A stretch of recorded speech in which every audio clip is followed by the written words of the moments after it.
Good evening, everyone. I hope you're all doing well. Welcome to today's session. I'm just waiting for a few more members to join so that we begin. So we'll begin in the next 2 minutes. You can also remind your friends to join the meeting so that we begin.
All right, I think we now have a good number, but you can still keep reminding your friends, your colleagues to join the meeting. Remember, today we are also doing a YouTube live streaming. So for those who are not able to register, you can advise them to follow us on YouTube. So welcome to today's session. My name is Mercy Chepkemoi. I'll be the moderator for today's session. First session, and I can see a lot of you guys who were present yesterday, so I hope you're able to learn from yesterday's session.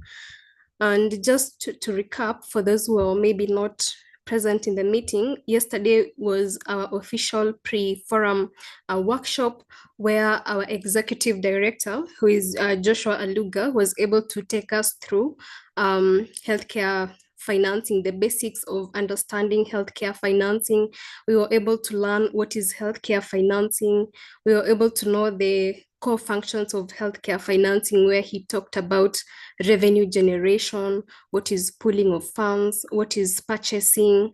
And towards the end, he also talked about the importance of advocacy when it comes to healthcare financing, whereby he mentioned that it's not just about raising our voices about healthcare financing, but actually using evidence-informed and solution-oriented solutions so that we're able to make an impact. And today, the most interesting thing about today's session is that we will now look at what it means for us, who are the young people like you and I, are able to do when we move beyond just understanding what healthcare financing, but move beyond that and being able to address the problems that we are seeing in our communities. So in today's first session, we will have very amazing presentations from our outstanding budget for health fellows who will be able to share their presentations. They actually did projects in the communities. They identified problems in the communities, and they did projects on the same, where they were able to actually go to the community and implement their projects. So it's just not theory, guys. It's what these people were able to accomplish. So you may want to stay till the end. And because in the next session, we will also invite our keynote speaker, and we'll be able to listen to his speech. So before I go any further, I will invite the Executive Director for EquiCare Strategies to give his welcoming remarks, given that this is our official first day of the forum. So I'm not sure if Joshua, are you present? And if you can give your welcoming remarks and officially open the forum. All right, thank you very much, Mercy, for that very good introductions. Thank you so much. And I'm very excited that everyone is joining us today.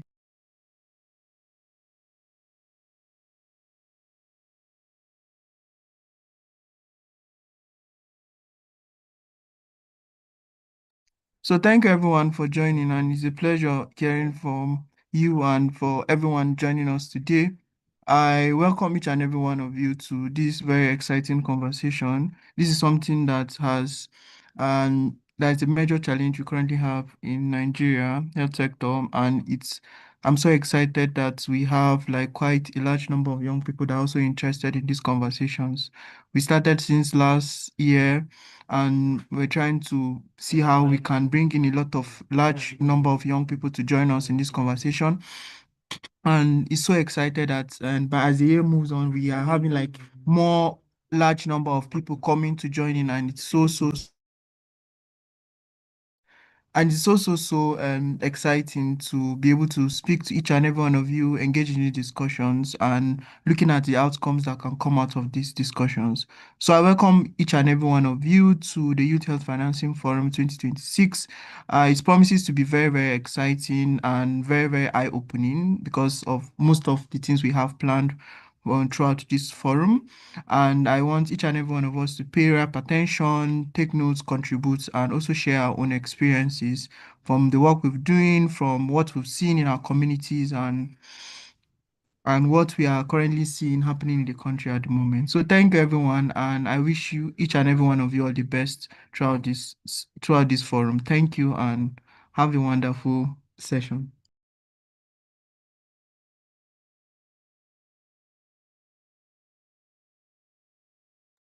All right. Thank you so much, Joshua, for that amazing opening remarks.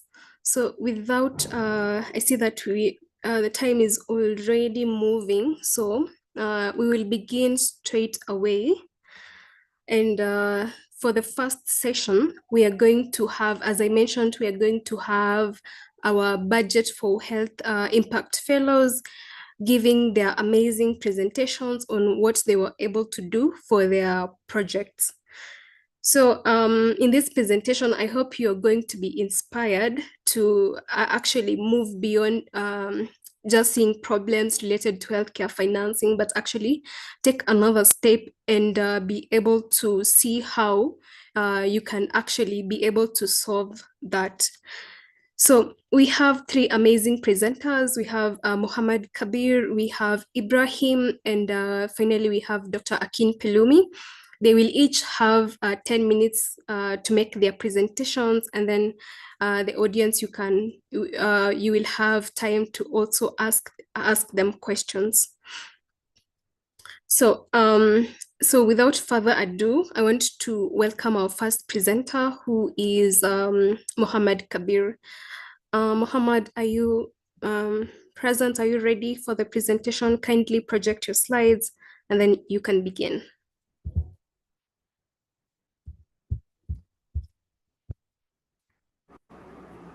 Okay.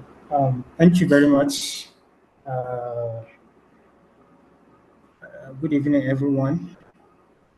Thank you, Equal Strategies, and all the people that trained us over the past couple of months. Thank Sorry, you very much Muhammad, for this. kindly adjust your audio. It's not very audible. Okay. Can you hear me now? No, you're a bit far from your device. Okay. Adjust a bit How more. about now? Okay. You can hear me Okay, now. yes, better. Okay. Okay. So thank you, everyone. Good evening. My name is Muhammad Kabir, as earlier introduced. I'm going to be presenting my project findings. The topic is from allocation to action, a malnutrition budget advocacy campaign in Katsina State.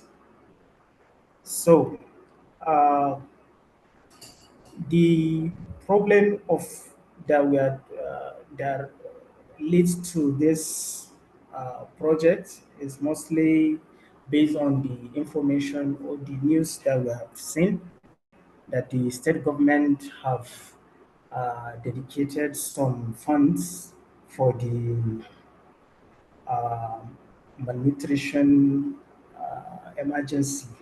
So this was coming from the publication received by the state government, uh, having received problems, especially from the MSF and other partners that are working in the states.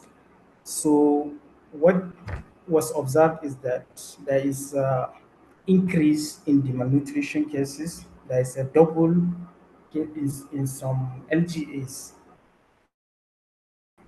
The cases have doubled, and the MSF reported over 800 cases of death in their intensive therapeutic care feeding center.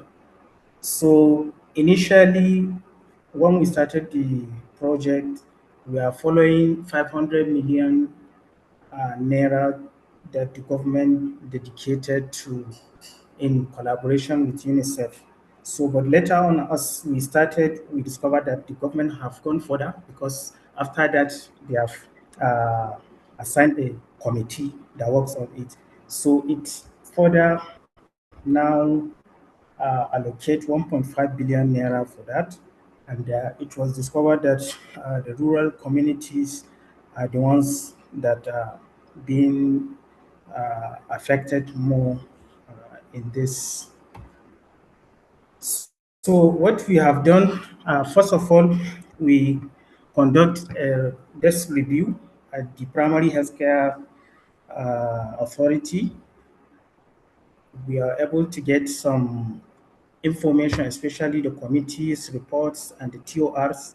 Then we discovered that there is a subcommittee that was uh, appointed, which have given their own, findings and recommendations. Then we did a stakeholder engagement with the top management at the primary healthcare agency, where we discovered that this new development was being handled at the Development Management Board. So from there, we also go to the DNB, where we did another stakeholder engagement with the executive director, who is the nutrition coordinator. Then we make an assessment for two PSCs at Kafin Soli and Doro in Kankia and Bindawa, respectively. Then we conduct a community engagement where we are able to engage some caregivers at the centers, at the OTPs. We are some leaders, traditional leaders, and ward health committees at the two wards that we have worked with. Then we build, or we are able to get 30 people, 15 from each of the LGAs, where we are able to. Then also we have some focal persons and representatives and women, and also community health volunteers. So we train them on uh, the funds that were being allocated and what is meant for. And in those areas where additional OTPs were developed or were created, there is a little bit of, there is no much information because at the time of our project, that's exactly, in fact, at the time, even the TOR was not ready because it was just the time when the subcommittees submitted their own reports. So that's when the government moved fast and dedicated 1.5 billion and 60 additional OTPs. So one of the critical findings that we have is we determined that we were able to see that the demand for the services were already outpacing the RUTF supply at the newly established OTPs already. And even those that have been existing, they are not having adequate RUTF that is being used there. So we escalate that immediately to the primary healthcare and the DMB uh, so that they can improve the supply. So what we are able to achieve is we set some goals at the beginning, and we are able to achieve most of the objectives and even more. So we are able to get the budget, disbursement, and the TOR, the initial one, and also we are able to do two stakeholder engagements as against the initially planned one. Then also we are able to assess both the facility readiness and the availability of services at the two facilities. And also we are able to train the community budget champions who will be tracking this activity at their communities. Then we are able to determine a critical shortfall in the RETF supply, which we escalate to the Primary Healthcare Development Agency. So we are able to achieve a lot because we started from the beginning. In fact, initially we went to ministry. So it was the ministry that told us that, yeah, it is primary healthcare that is handling the issue. So we met with the people that are responsible for that. So that helped us a lot in Sorry, getting Mohammed. Please, information can that we you need. project your slides in slide mode, like in play mode, so it's more clearer for people to see? And some of the Okay. participants are Can you having see now? difficult. Thank you very much. Yes, better. Okay, it's better now.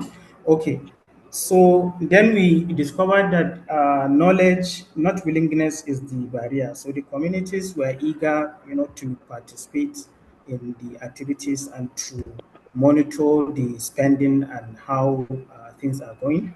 And the meeting we had with the primary healthcare, giving them the feedback and also the names of those people that we train is important pathway, for sustainable, accountability checking, and also funding and funding and also supply chain. Sometimes you have the funding and stuff, but the supply chain, if it is not being tracked too, there is issue because sometimes you have delays in supplying the RETF. So then also one interesting finding is that initially we are tracking 500 million. Then later we found out that the government make more commitment, which was not publicized as the initial one. And also funding and supply chains should be, they are not the same. So even though there is funding, but the supply chain issue also is making problem. Then the TOR also has not been implemented. So because at the time there was a plug up in Mashi, so even at that time the TOR was not ready for the new OTPs. So we are recommending that the state finalize all the TORs, integrate the champions, and also the budget partners to also use these champions for a quarterly reporting, and this can be replicated to other 10 LGAs. And also, other partners should be part of, especially accountability and tracking of RET abuse because of issue of diversion and proliferation. So this is not the end, it is the beginning. So sustained engagement with these community champions and the state authorities will determine whether this funds, that's 1.5 billion nutrition commitment translates into lives saved. So call to action is track it, report it, and hold it accountable. Thank you.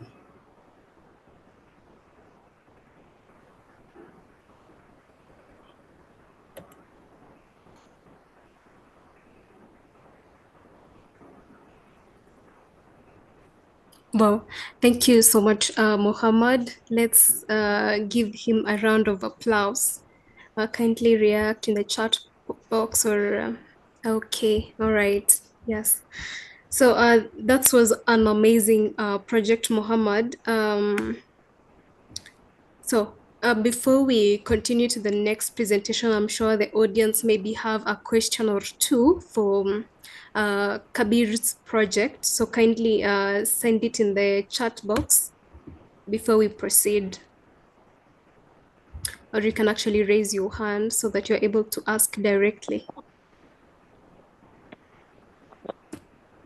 Okay, as you think about your question for Muhammad, I think I have a question. So, for Muhammad, what was the biggest challenge that you encountered when you were trying to implement your project, and how did you manage to overcome it? Okay. Thank you very much. Uh, I have, yes, we have challenges here and there, although it has to do with the funding, because when you are doing a project, especially at the community level, so there's always this expectation that something is going to happen, or you are an NGO, you are coming to do something, so to give them something. So people always have this kind of perception. So the way I did it is just like we just commit some funds to just uh, give people like a transport, and some lunch, so just a lunch at the training center. So at least that will attract, people to attend.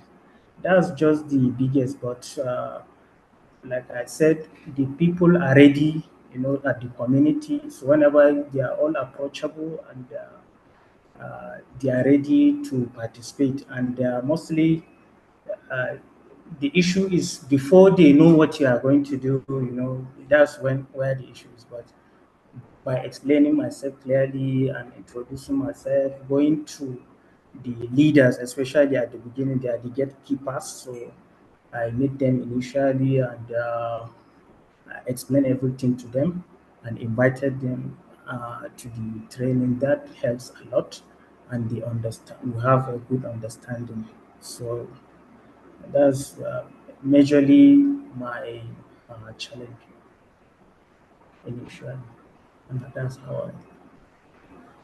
Okay, thank you. Thank you for that answer. We have a, someone who has their hand raised. I think they have a question. Host, kindly request to unmute them so that they can ask their question.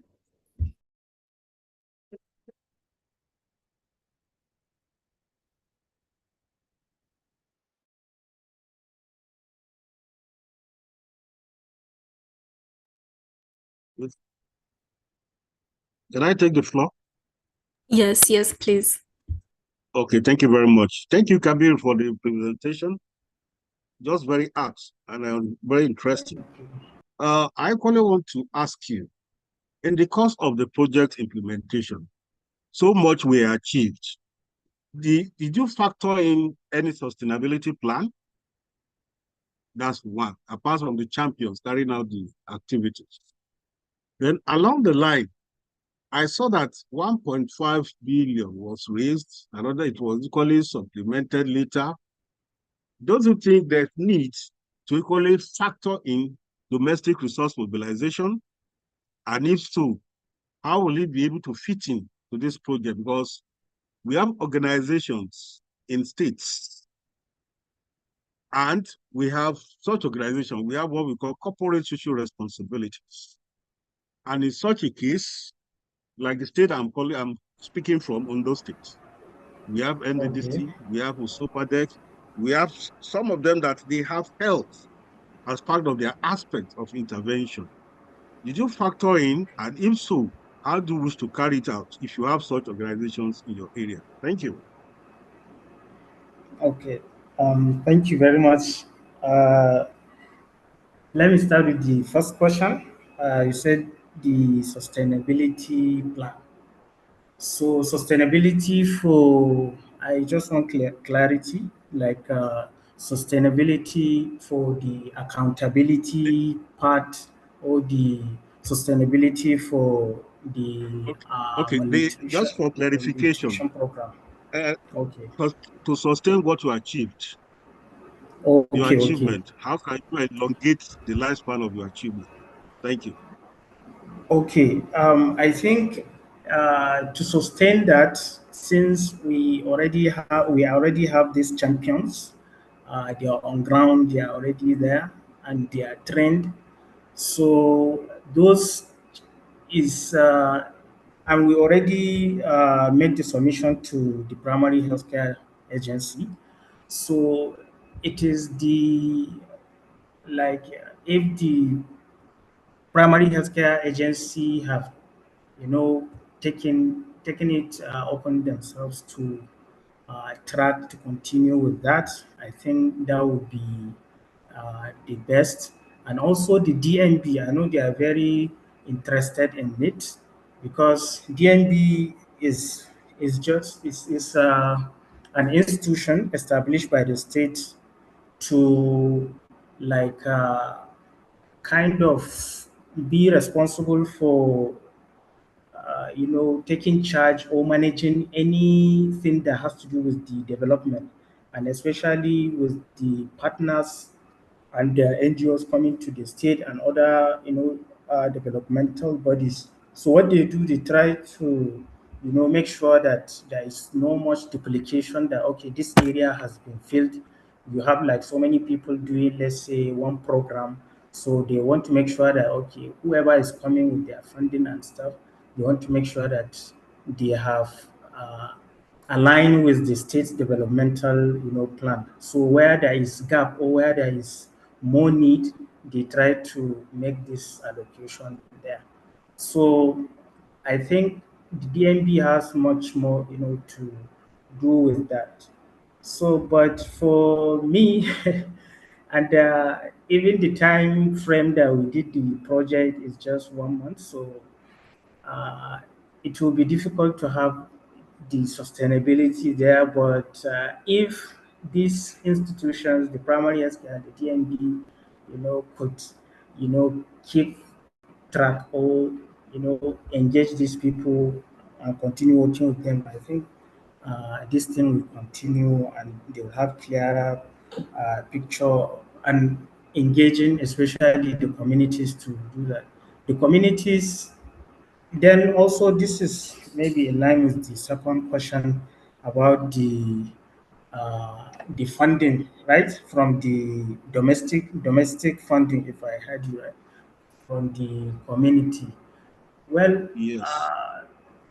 yes. So this is also, I think, another sustainability angle, that maybe if the community, this has to do with, to be frank, the community themselves, I don't think they have this kind of initiative, that they can sit down among themselves, try to, help one another and deposit some money, because I have seen some projects that do that.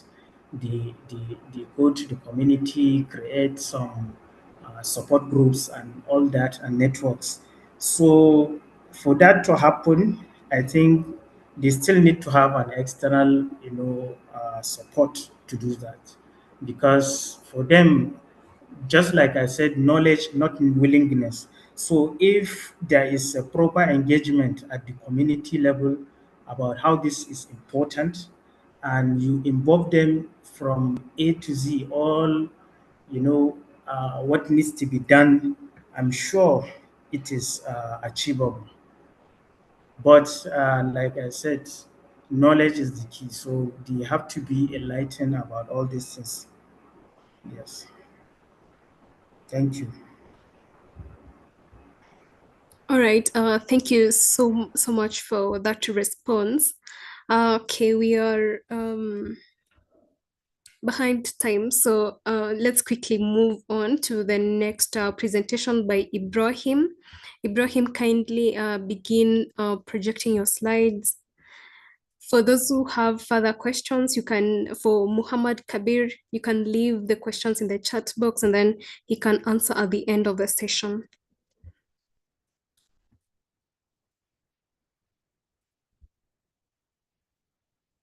All right, as we prepare to listen to Ibrahim's presentation, I hope you're able to actually understand what problem Muhammad was trying to solve, how he was able to do that. So even as you listen to the next presentation, I want you to also focus on what kind of problem was Ibrahim trying to solve, what solution did he implement, and you can also think about the problems that you're probably seeing in our communities and the next steps that you can also be inspired to take. So Ibrahim, kindly, we can see your slides. Okay, you can now begin. Okay, thank you very much. I'm excited to be here and I'm excited to present my community projects through the opportunity given to us by Equity Strategy in our Budget for Health Youth Impact Fellowship. So my project was done in Sokoto State, Rabai LGA to be precise. I work with a local organization where we are part of an organization that implements direct health services in the facility. So 3 years back, before we start implementing, we did a need assessment where we selected facility that we're going to support. And most of the facility we supported have less than 100% total concentration as seen from DHIS2. And this was largely because it wasn't affordable to attend health services. So we brought in an intervention for 3 years. It ended 3 months back. So the question we now want to answer there was, after the intervention, how can the health service still continue? How can people continue attending health services, continue having access without having challenge of, oh, I have to pay money? So we structured all our problem through asking questions to see what is the exact problem. The more major people that were at risk were low income household, and considering the 70% out-of-pocket spending in Nigeria, which I'm very sure if we are to do a survey in Northwest, I'm sure maybe we'll cover a whole of 80 or 90% out-of-pocket spending. So what we did is to understand the problem better, we did a baseline assessment where we try to get the perspectives of the community members that, okay, this free services is going to end in a month. So do we still think we can still access health? Can we still go back to where we are before? Or do we need something sustainable? So after we've had our baseline assessment, we got a majority of their challenges. So we mapped out HMOs that have lesser cost of package. They have lesser cost of package, which cost around 12,000 to 13,000 per year, where we identify Azamansad and Name Health Insurance. So we also choose not to lecture them on the importance of health insurance scheme, but rather to take an action in linking the facility together with the HMO. So we work with stakeholders of the health facility, that's the WDC chairman and also the health facility in charge, alongside the health officers. We also work with community leaders, that's the religious leader, and also the hakimi of the community. We also work with LGA Health Department, that's the Director of Health, the SNO, and the rest of them, and the major actor, which are the HMO representatives, that is the selected 2 HMOs. So we coordinated all these activity right from the baseline assessment to having a stakeholder engagement, then to now contacting an HMO and to now linking them together in order to ensure a seamless flow of the enrollment. Our target before the intervention was, okay, we should be able to get 20 households that will say, yes, I'm going to opt in, but we're able to surpass that. We have a document for about 37 community members that expressed interest, although we ran out of documents. If we go with a lot of more forms, we'll be able to have more than that. And 2 HMOs were also engaged as against the 1 HMO that was selected. And during the sensitization, almost every member that was present during the awareness indicated interest of joining, and we were able to get a plan of around 12,000 naira, which is roughly 1,000 a month, to access over 500,000 worth of health service over the year. So beyond the numbers, we're able to ensure that there is a communication between the HMO and the PHC. So we established a communication whereby we share contacts and we share emails, so that even after the end of the project, they will be able to also communicate and do some filings as requested.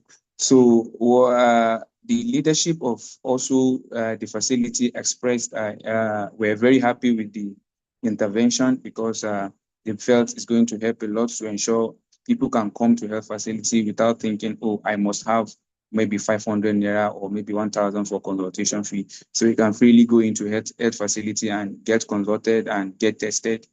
At least you know that this is what is wrong, without bothering that you need to have some cash with you.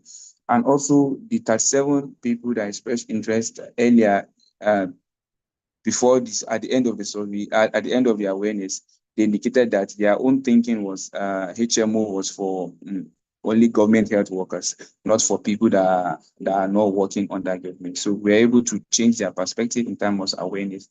And we're also able to share their documents with the 2 HMO that were identified, so that they will know that there are actually people in this community that are ready to show interest, not just registering the facility and maybe ending up no one is using the facility as time goes on.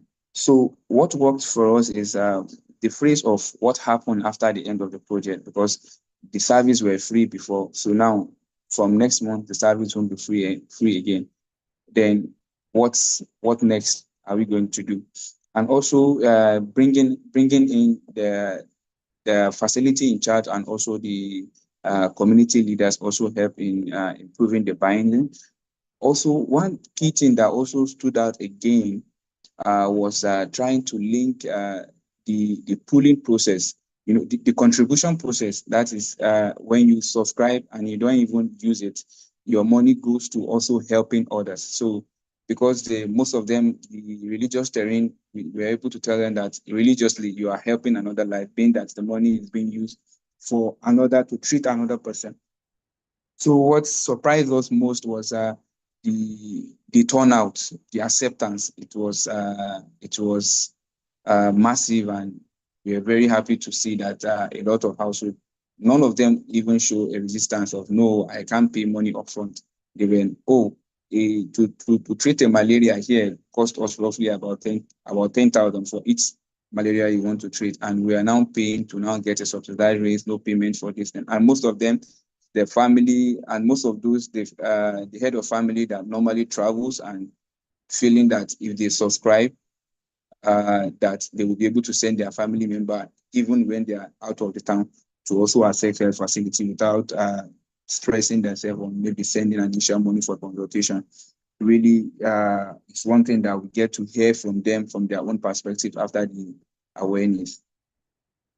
So the major challenge was the process of onboarding the health facility will take around, from what was shared, will take around 3 months for all the documentation and the rest of it to accreditation and the rest to be facilitated. So how we responded to that was we have already established communication, and we've also shared them the form of the participants that have already shown that if this intervention should come to our community today, we are really going to assess it. So it boosts the process. Although currently, I think next month should be, this month should be, should they finalize the onboarding and enrollment of the RABA pigs. So what we recommend is if government can put in an accreditation pathway that will ensure that onboarding of a facility to a HMO will not take as long as 3 months. So maybe when a facility show an interest, maybe within 1 week or 1 month, they should be able to register them. So we also suggest that for implementations, or maybe interventions in the community, instead of leaving the community advocating for sustainability that might not come, we should rather be practical with our sustainability, something that we know, we are sure of that it will come up, not continue advocating, and maybe at the end we will not get anything out of the result. So also the HMO providers, being that this is a lower community, we're recommending if there could be an engagement to also subsidize some of these HMO, more especially those in rural areas, and the way that they can pay lesser for these packages. And also, we're also recommending other youths in other communities to look at the burden of out of pocket in their community and see how they can invite HMOs to come and onboard their facility, so that there will be low out of pocket spending. So the last call to action for the youth is in our community, we should just look around, try to assess the HMOs that are available, and try to assess the cost of health. And we should do that act to lift that burden of making it mandatory that before you go to a health facility, you must have something in your pocket. And if you don't have it, you just have to sit down at home and take herbs. So we should try and work in our community and see how we can invite HMO so that there won't be that barrier of money before going to health facility. Thank you for listening.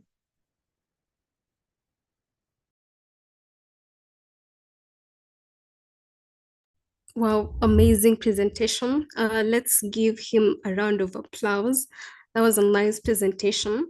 I hope you're able to follow through the presentation, and I think he described the problem they were trying to address really well. So please drop your questions for Ibrahim in the chat box. So as you can see, he identified a problem. Free healthcare was ending because of cuts in donor support. And the outcome of that would be many people would not be able to access healthcare because they will have to pay out of pocket.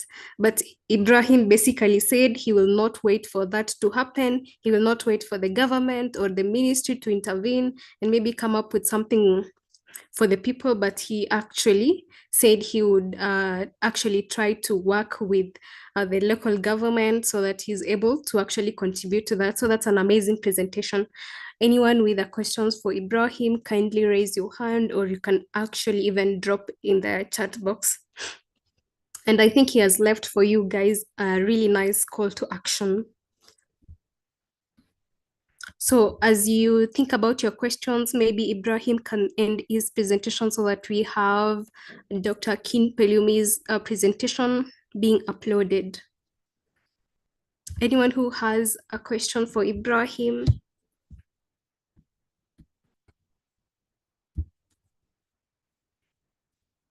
All right, as you think of questions, maybe Ibrahim, so if maybe someone here has been inspired by your work and maybe they have identified a problem they would also like to address in their community, what advice would you give them as they try to do that?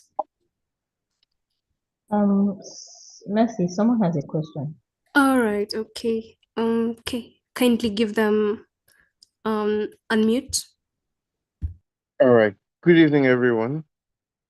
And once again, thank you very much, Ibrahim, for the presentation. It was quite enlightening. Once again, can I confirm that I'm being heard? To ask my question. Yes, we can hear you well. All right. So I embarked on a similar project in my community, that's in Oyo State. But instead of HMOs, the plan was to work with the NHIA. That's the government's own health insurance authority. However, the plans for the outreach fell apart mostly due to finances. So one question I want to ask is how he working with private organizations. I know that despite the fact that HMOs were coming in, there would have had to be logistics costs, and other costs like that. How did he navigate the financial aspects of the project?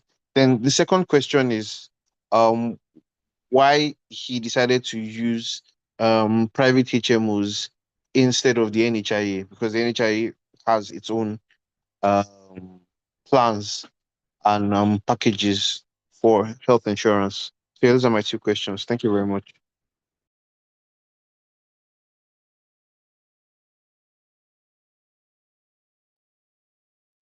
Okay, thank you very much for that question. Yes, actually, I will start with the cost aspect of why I choose HMO instead of NHI.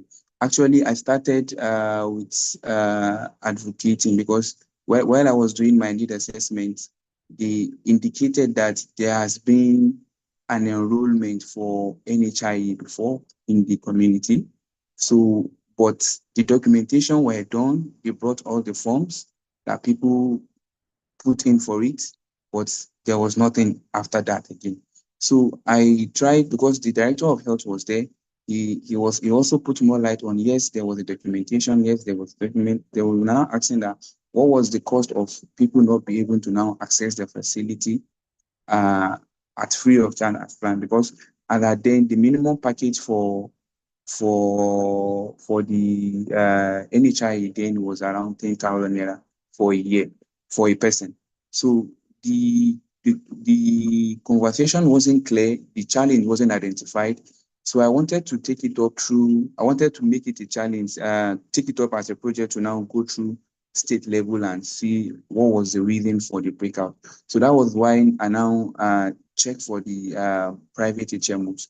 So looking at the cost, this is 10,000 and this is 12,000. And this is more guaranteed because the private HMO will recruit somebody at the facility to ensure that they see to the services.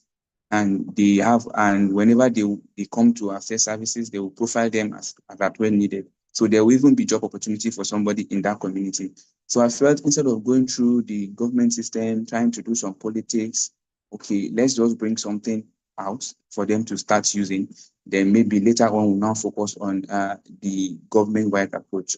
So on the part of the budget for, although so I stayed in Sokoto, and from Rabat to Sokoto is roughly around 60 kilometers. But I was able to go to most of this community, although we just existed from the community. So we have a network of community health workers. I have network of volunteers in the community. And being that I already know most of the uh, stakeholders through our intervention. So it was easy. I think the conversation was just a day. That's the stakeholder engagement.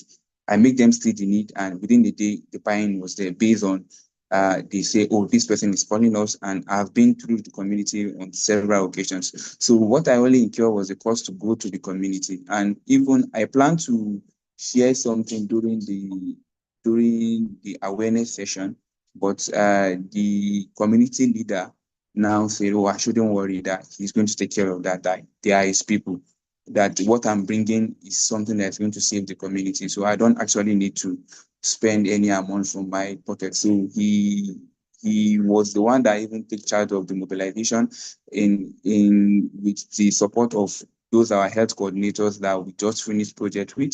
So they mobilized, and it was and I just went in, people were mobilized. I give my pitch and they were all happy with it. So the cost on my side was just on transportation to the community, which was bearable.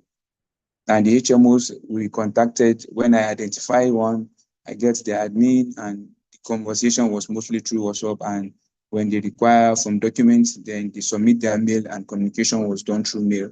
So The cost only was just on the transportation. So the by and large, what I think is very important is what you're bringing. If the community happens to like it, through you conducting a baseline assessment on what is actually the challenge, not just thinking, oh, the challenge should be this. Oh, we should bring HMO. Just try to understand what was the challenge, because the challenge is what makes me to understand that the government own was there before and it failed. So now let's bring a private own that will be more managed. Thank you. I don't know if that answered your question.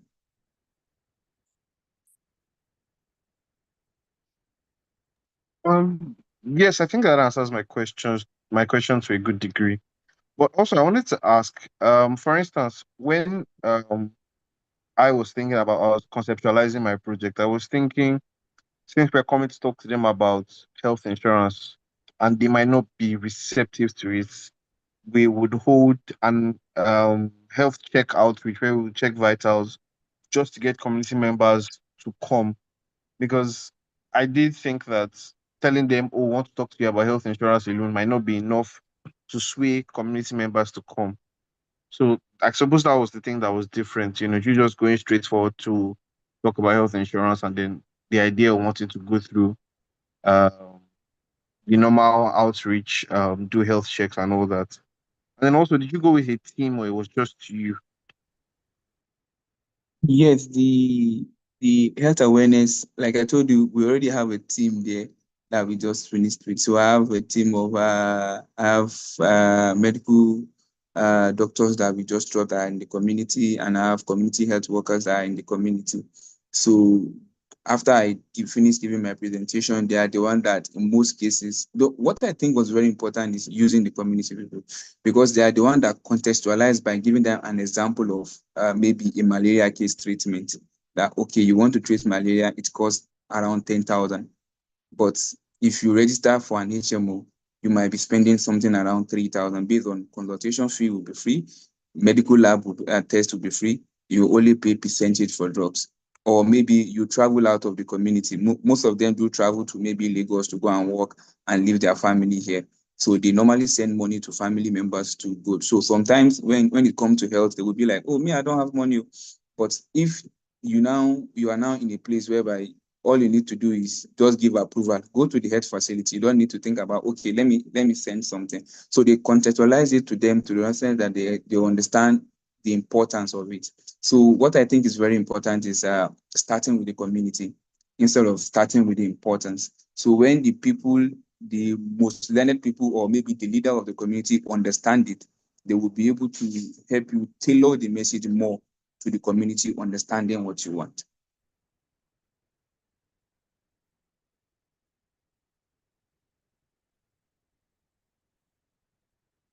All right. Thank you very much, Ibrahim. I really appreciate it. Thank you. Okay, thank you so much for those questions and for your response, Ibrahim.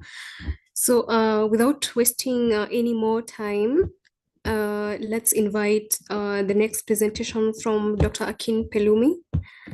Kindly try to make your presentation to 10 minutes. We are running out of time. You can begin. You're welcome. Okay, thank you very much. Good evening, everyone.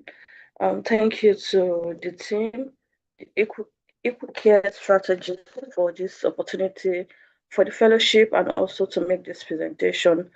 For the Budget for Health Youth Impact Fellowship, my project was on closing the insurance gap for market traders in Ondo Town, Ondo State.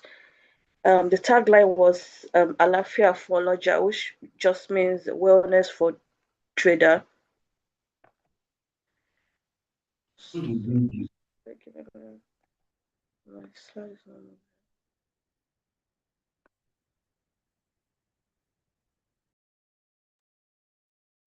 give me a minute.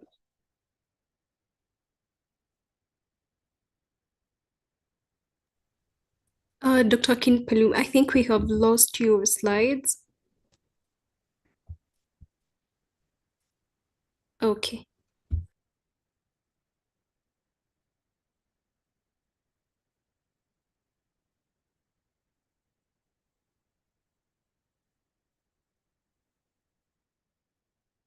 Okay. So can you still hear me, please? Yes, we can.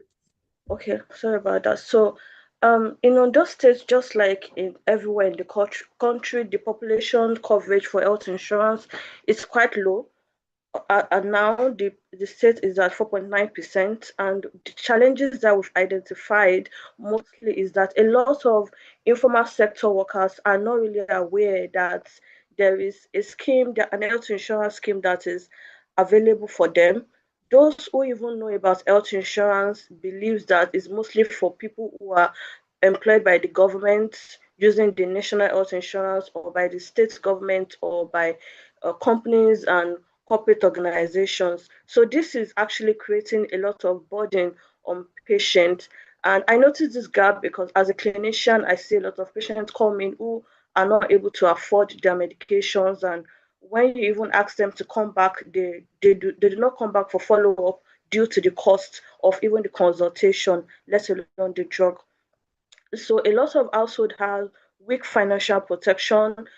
any major any major health issue that requires maybe surgery or dialysis or ICU admission leads to it causes financial catastrophe. People spend all their savings and sometimes just take their relative home and just let them die at home due to lack of finances.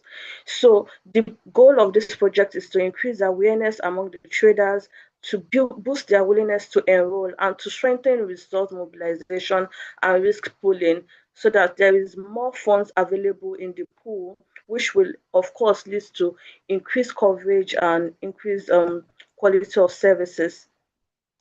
So we targeted the market leaders due to financial constraint.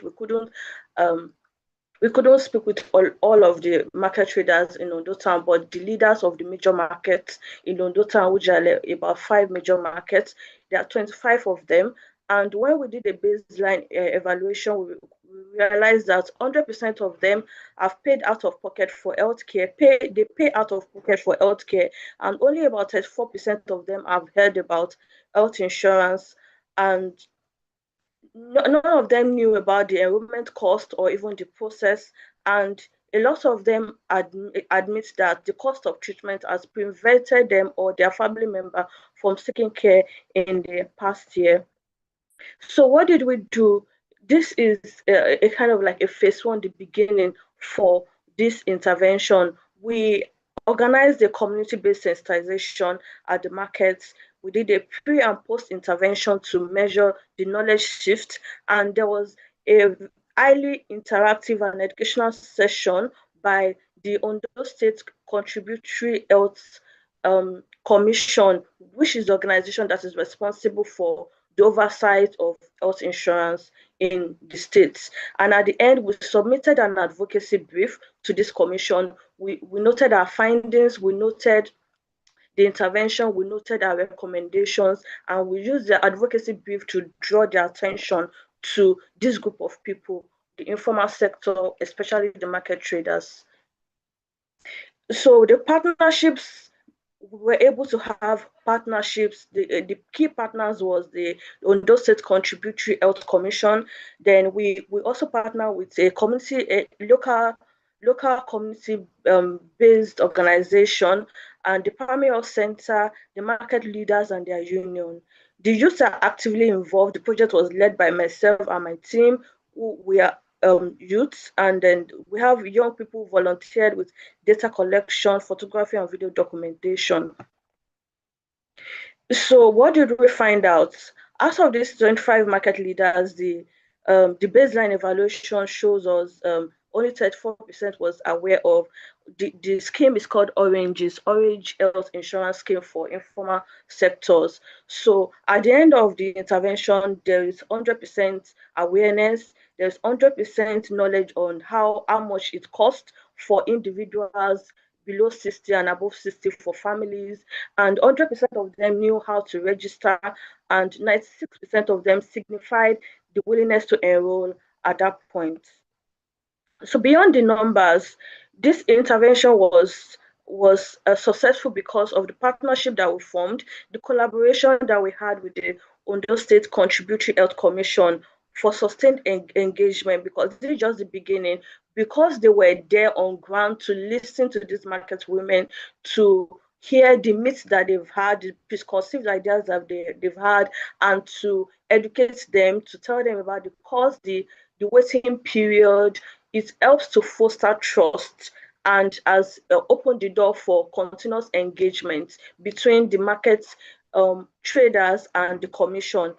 The policy advocacy also that was submitted will go a long way in calling attention to this group of people to ensure that their specific needs and their feedback are taken.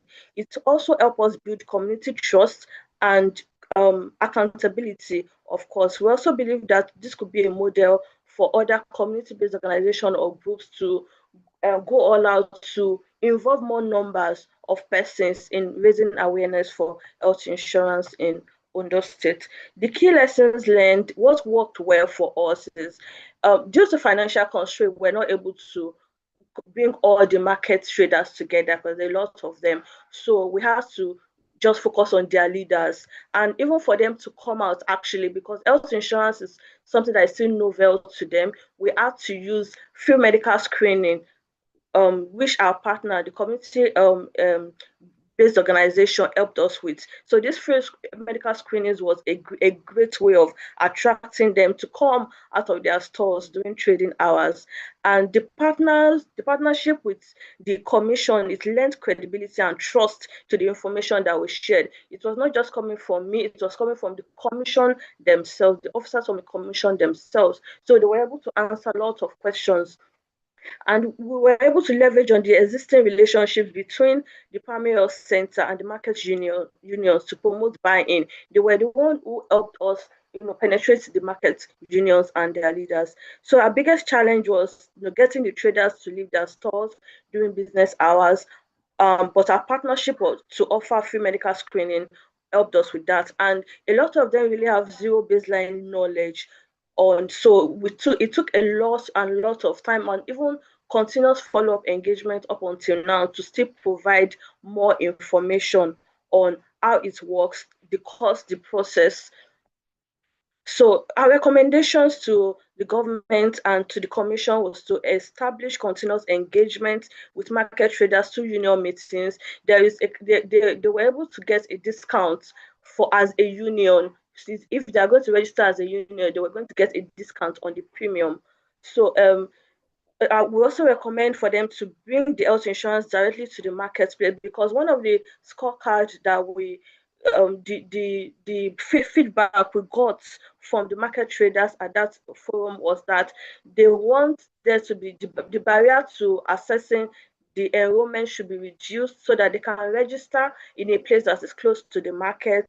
And when they go to the hospital, they expect that there should be drugs and they expect that there should be staff that would attend to them.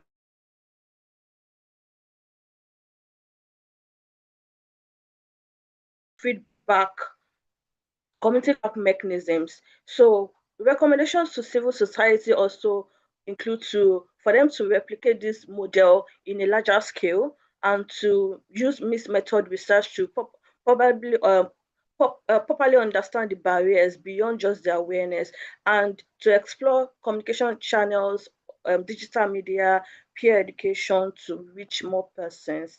So the call to action to the youth is, we can start where we are, just start where the people are, meet them in their spaces.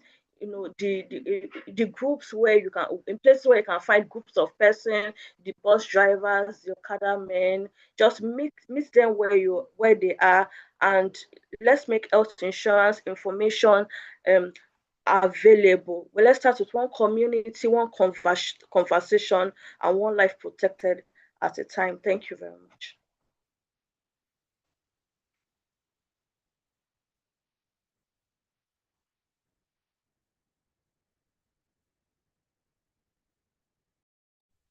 Okay, thank you so much, Dr. Kinpelumi, for that presentation. Let's give her a round of applause. Okay, thank you. So I'm sure you have a lot of questions for her, but before we hear your questions, I'm kindly requesting that we hear from our partners This forum would not have been, we would not have been able to conduct this forum without the help from our partners and who we have them in our presence. And we want to thank them for being able to even join this meeting. So kindly let's hear from them first, and then we can have your questions to conclude the session. So I hope Dr. Ufoma Festus is within the call. Let me just make sure before I introduce him. Okay. Yes, I'm here. I'm here. Oh, okay, thank you. So we have Dr. Ufoma Festus, who is the founding managing director and also the chief executive officer of WCA Health, which is West and Central Africa Health Option. So he'll be able to tell us more about what is WCA Health and the work that they do. But WCA Health, it's an African-led public health organization that is working across 20 plus African countries, and their work spans from not just maternal and adolescent health, but also health system strengthening and community accountability. So Dr. Ufoma Festus, he has 20 years of senior leadership and lived experiences, not just in Nigeria, but also in Ghana, Sierra Leone, Liberia, Kenya, and the UK.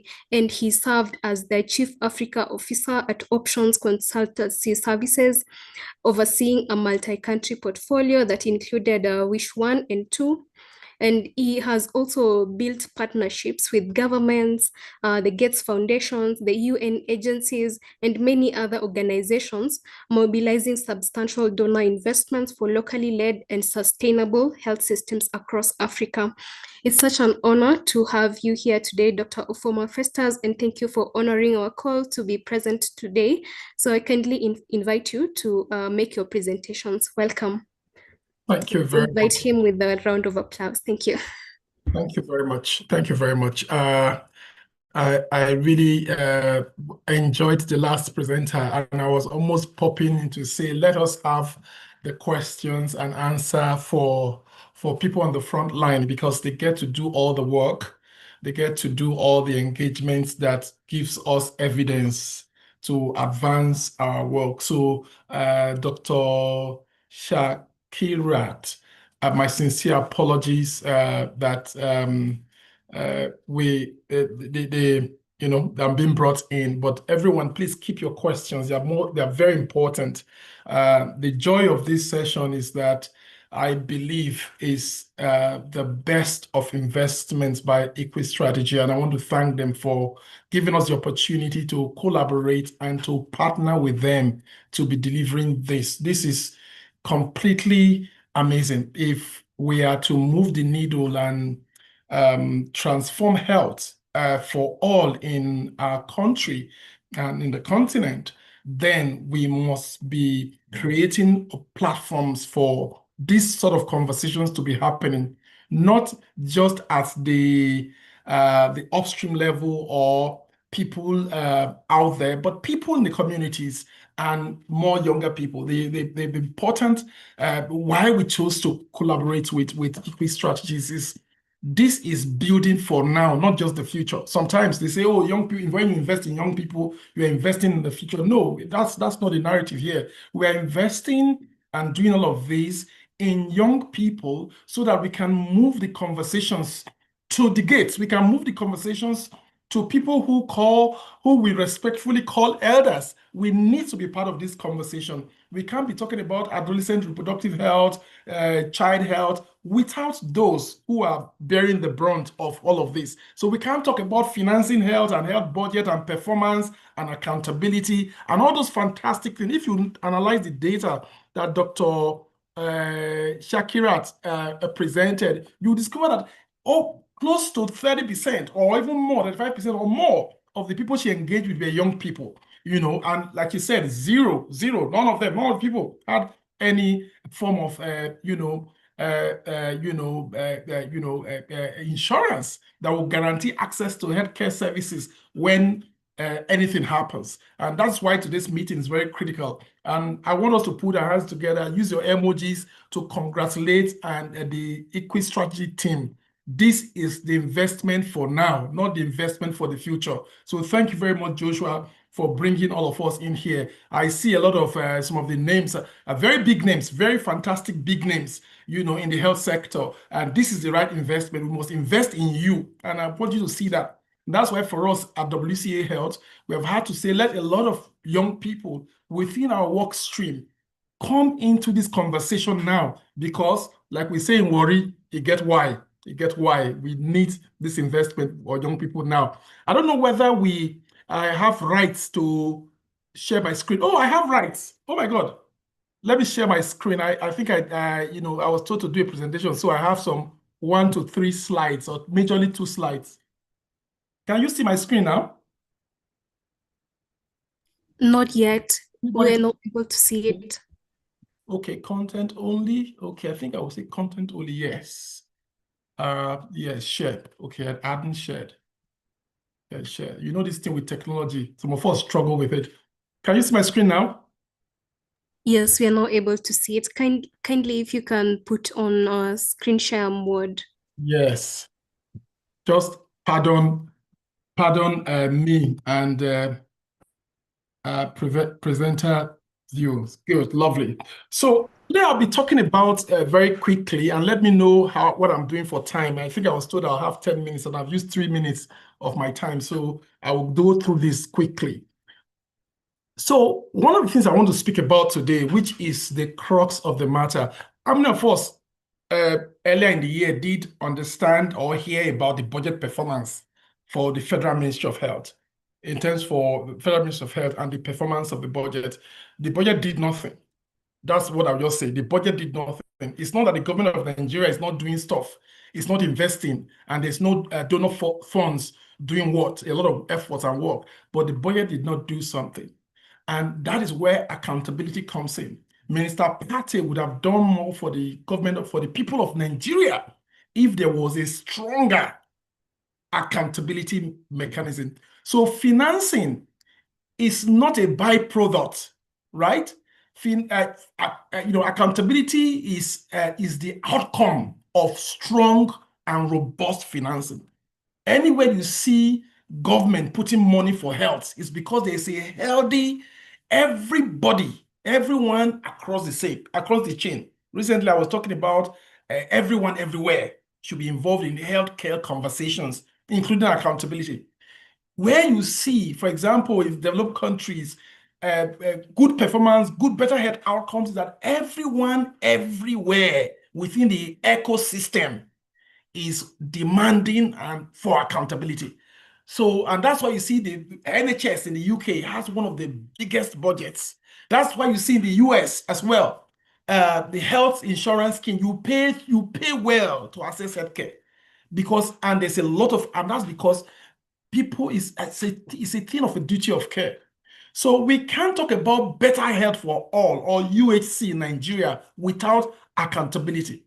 So accountability is what turns budgets into services. You can also have the budget, but if you don't have a good accountability mechanism like we had at the Federal Ministry of Health budget, you will not have the services. They will pay for the recurrent expenditures. They will pay all the salaries, but things like demand, client insights, equipping the facilities, some things that will be there that is very incidental for better health outcomes, paying for commodities. As we speak at the moment, there is stock out for essential commodities, whether it's innovative M&H commodities, family planning commodities. In the Republic of Nigeria, depending on the states you go to, there's stock out of commodity. So you can have a budget, beautiful budget, but what makes the budget work is accountability. And that's what I want to speak to briefly. I think the person introducing us did a fantastic job to talk about us already, and you can go online and ask my colleagues and my team who are here,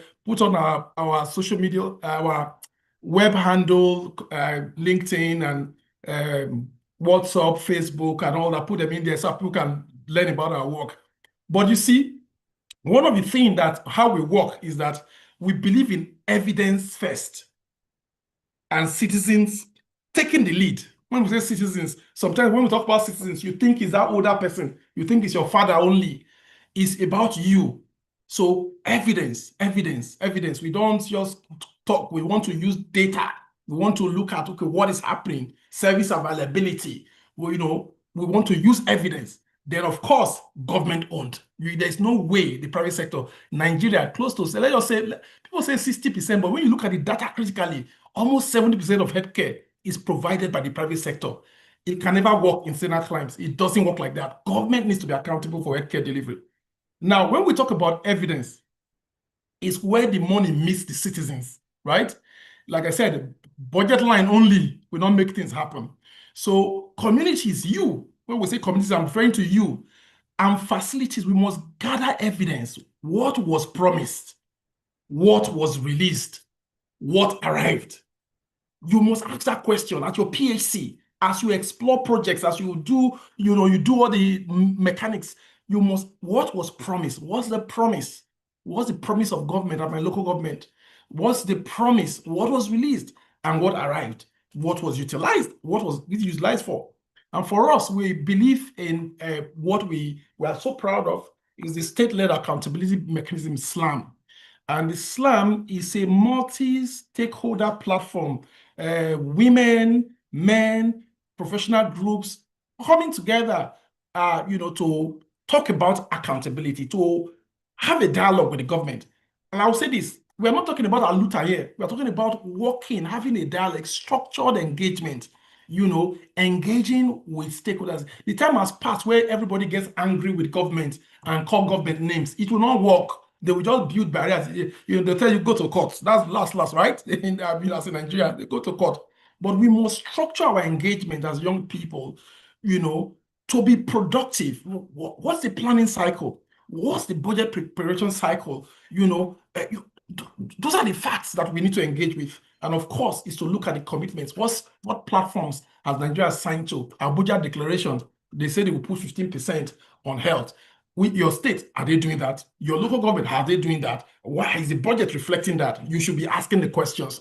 It is you that will save Nigeria, not anyone else. And you must do that from where you are, whether you are a community demand creation person, a member of a CBO, a member of a church group, or a youth just interested in population and development. You're right. So my last slide, this is my last slide. And 3 things I want to ask everybody in this room, right?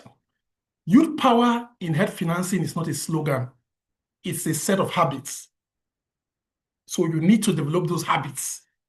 Number one, many years ago, one professor, Professor Danny McCain in Unijos, told us something, a group of us young people then, said if you're interested in any subject matter, you must get into the mix. You must enter the matter. You must learn, open your heart, read about things. You must know what works. You must learn it. You can't be an onlooker. People who are onlookers never achieve anything. So you must get into the cycle. Like I said, not outrage. You don't just get angry alone. You can get angry for your pocket, but you must get into the mix. You must get engaged. Then number 2, you need to join a platform that's existing, right? The SLAM is there in a lot of states. If your state does not have, my colleague David can share the states that have state-led accountability mechanisms. And some of your cohort members are from slums themselves, youths from slums. It's a multi-level, like I said, platform, and want youth voices to be active there. Then finally, you must get evidence. And sometimes you must collect your community evidence and use that evidence. For example, we work with Big Sisters. We work with youth champions, and you can check in your local PAC. Do you have family planning commodities here? What type of family planning commodities is here? If it's not there, that's data, that's evidence. You can make a post. You can use technology. You can use social media. You can use professional platforms to amplify the voice. So finally, I would love to stop here so I don't take all the time. There are a lot of big speakers in the room. They're going to share a lot of things. You're going to be learning and experience. If you have been sponsored here or you are participating here, please take it as a platform to your next level in terms of your personal development first, the development of your community, and also for your career, as it were. So for us at WCA Head, we are open to partnerships to youth organizations across the country. We are happy to link you up to slums in your state, from Kano to Taraba. There are slums, Borno, the list is there. My colleague will put it on the chat, or share it later. But be engaged. We use existing platforms, don't recreate things, so that we can all together amplify voices, so that there will be money for health where it matters the most. Thank you very much.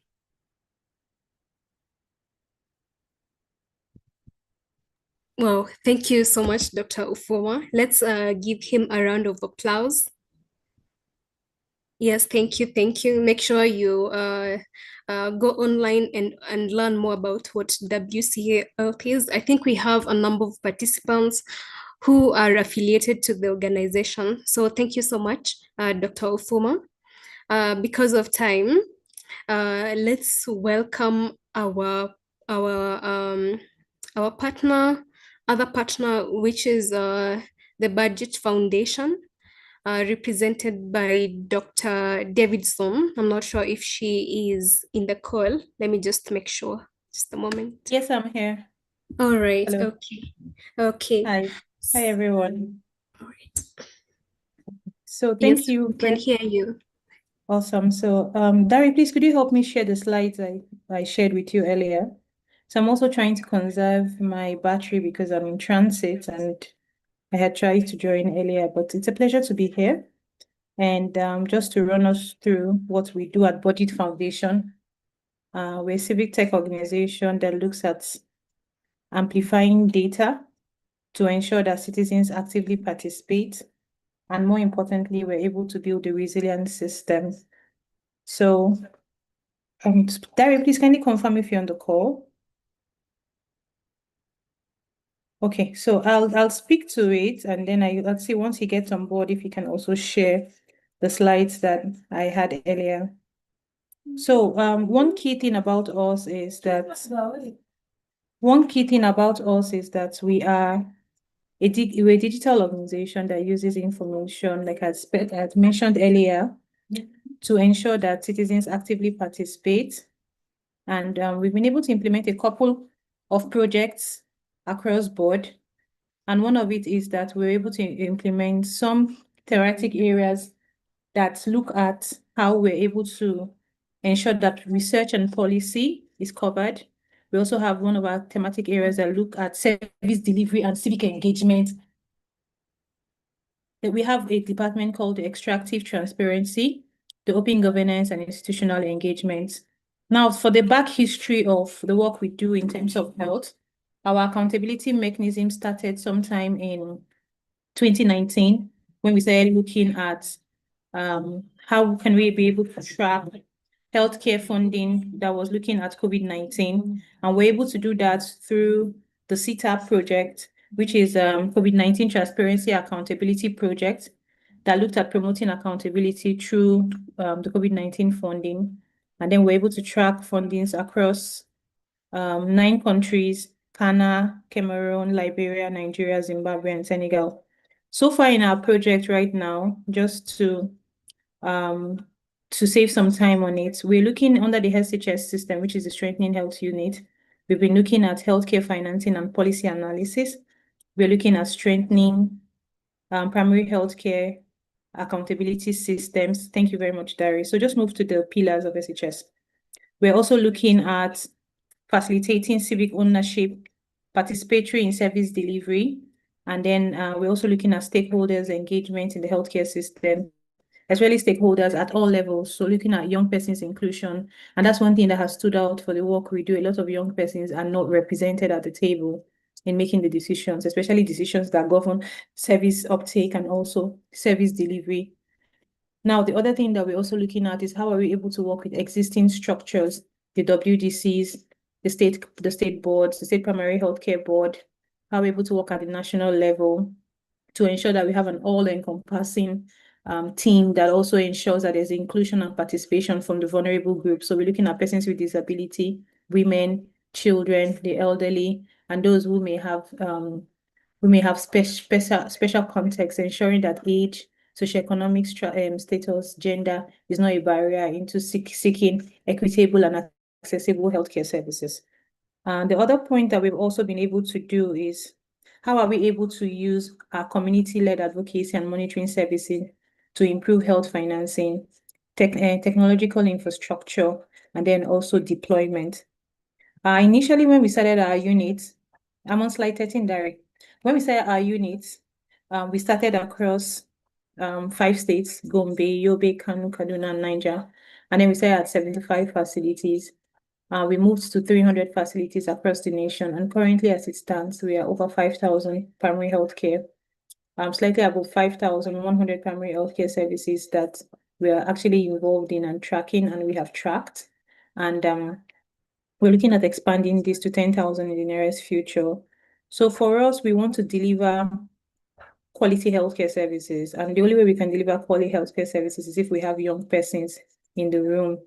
And it's important that we're able to use data and evidence to drive this institutional engagement on physical issues, especially when it comes to PHC accountability. We're able to strengthen community voices. So we have a portal called www.phctracker.org.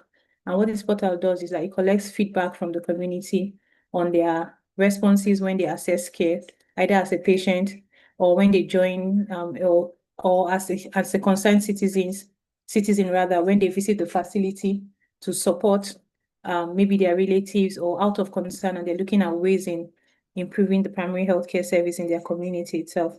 We've been able to use this information to improve communication, especially when it comes to institutional responses with state governments, House of Assembly members, LGAs, and then looking past every primary healthcare under one roof, PHC, PF, NHIA. How are we able to utilize some of this information, health financing? How are we supposed to look for how are we supposed to look at advocacy and execution? How are we supposed to look at budget tracking? So that's institutional response that we also have incorporated into the work we do. And lastly, there's been a lot of brain drain. We all know that human resource for health is a global problem, but how are we able to incentivize projects that reward positive behaviors around healthcare system, especially towards health workers? And that's when we institutionalize the primary healthcare facility and workers award events that a lot of states had been doing earlier, but have also taken up the challenge to continually do that. So this is what our tracker looks like. It's like it's a digital tool where citizens can provide feedback. And I said earlier, it's www.phctracker.org. You can go there, you can view your state, you can look at the PHCs that are profiled in your state, and then somehow you can also look at the facilities that are closest to you, and then you can provide the feedback for us.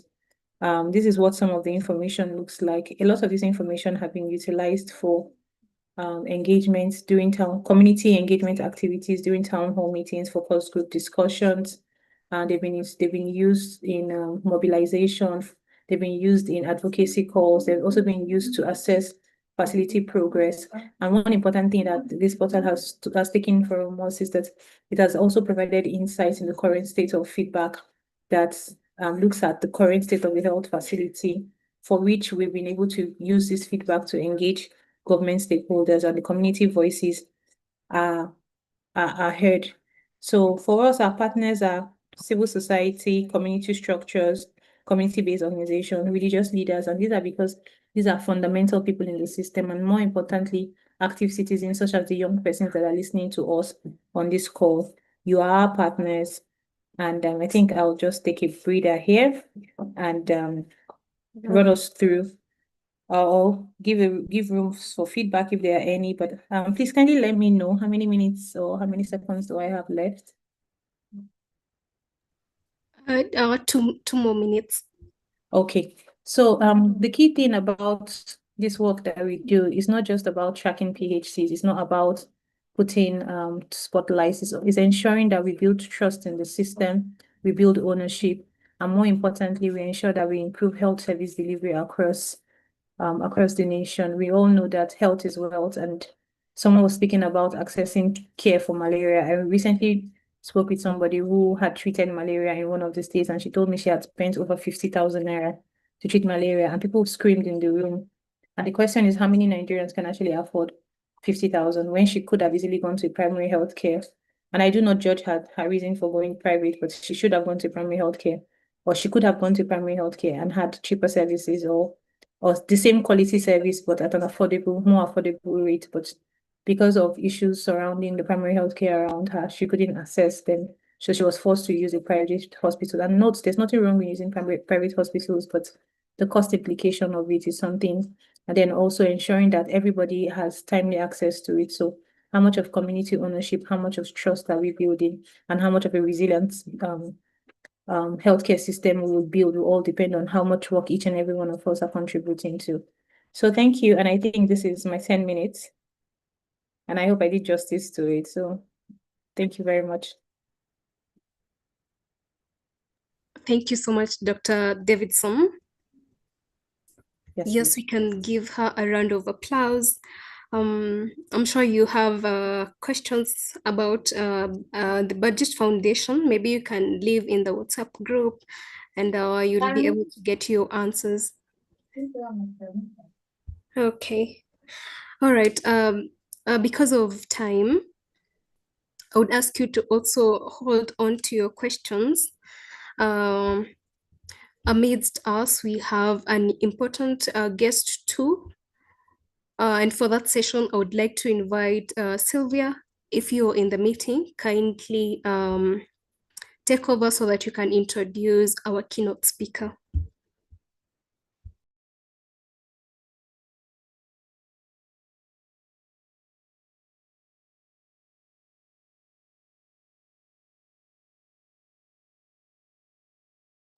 Sylvia, are you in the meeting? The meeting. Yes, I'm in the meeting. Sorry, my microphone was misbehaving. Can you hear me? Yes, we can hear you. Kindly proceed. Thank you. Let me just request us to give a round of applause to Mercy for great coordination and moderation. She's really done a great job. As we proceed to the next, let me see your reactions. Let me see your reactions. Okay, okay. So now let's go to the next note. And I'd like to request us to listen to the introduction of this great speaker who is going to be coming on board. So with us, we have Dr. Ifani. My God, the third name, I'm not so sure if I'm going to pronounce it. Let me just stick at Dr. Ifani, who is going to be our keynote speaker of the day. Let me see some drum rolls, guys, some flowers, some reactions.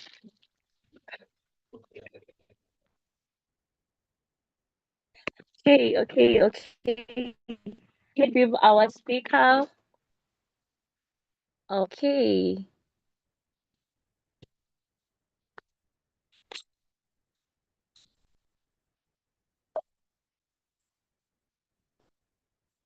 Hi, Judy.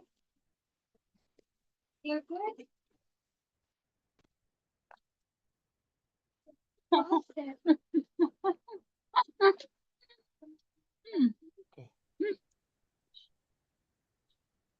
Sylvia, we are unable to hear you kindly. Yeah. Oh, sorry. Can you hear me now? Yes, we can. Oh my, sorry. Apologies for that. I thought I had just even finished. Let me do the introduction. Sorry.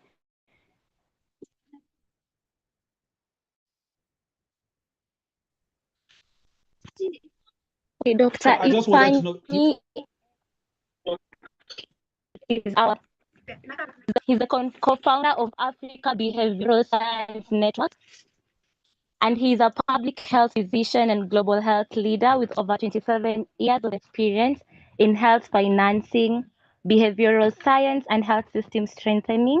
He advises governments in global partners on translating evidence into policy and is passionate about advancing equitable, sustainable health financing to improve health outcomes across Africa.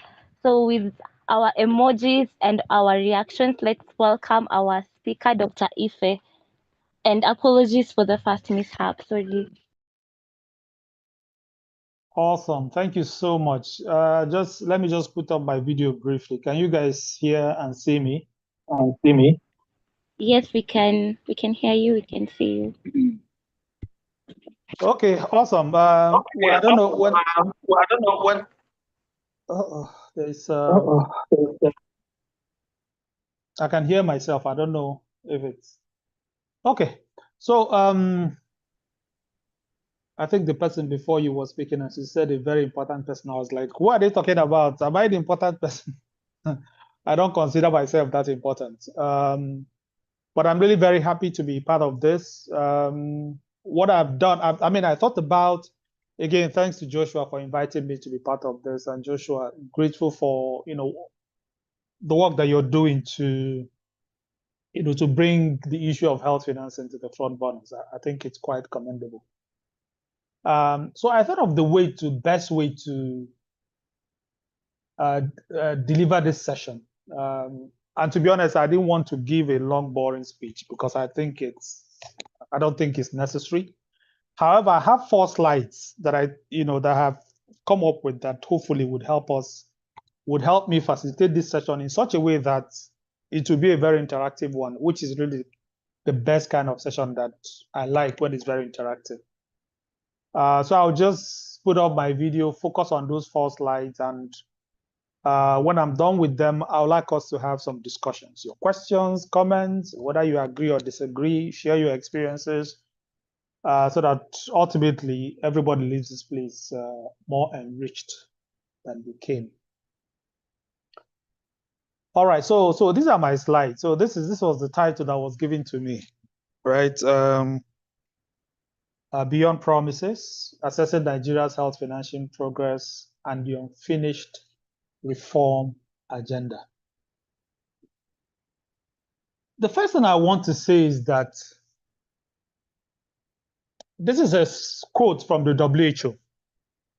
The WHO says that 80 to 90% of the healthcare needs of an individual throughout the person's lifetime is provided at primary healthcare. And I want you to really take note of this. So what we're saying is that if we can get primary healthcare to work across the board, 80 to 90% of our healthcare needs as individuals will be taken care of. So and this is based on evidence by WHO, and if this is so, I guess the next question is, why are we not focused on primary healthcare in healthcare delivery?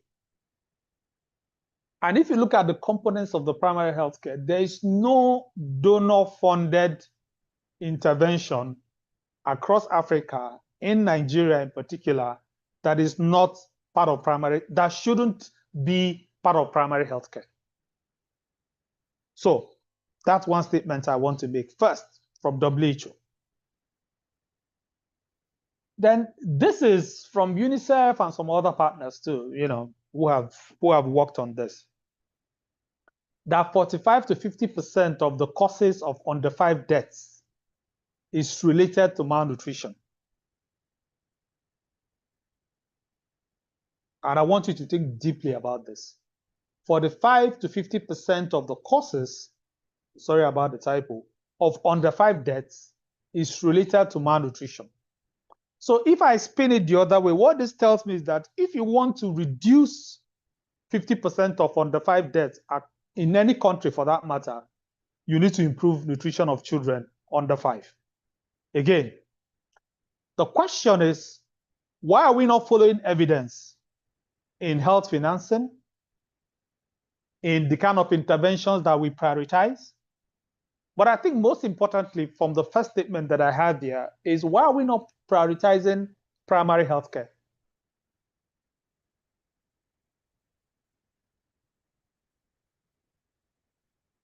And if you're thinking the way that I'm thinking, the next logical question would be, whose responsibility is it to provide primary healthcare?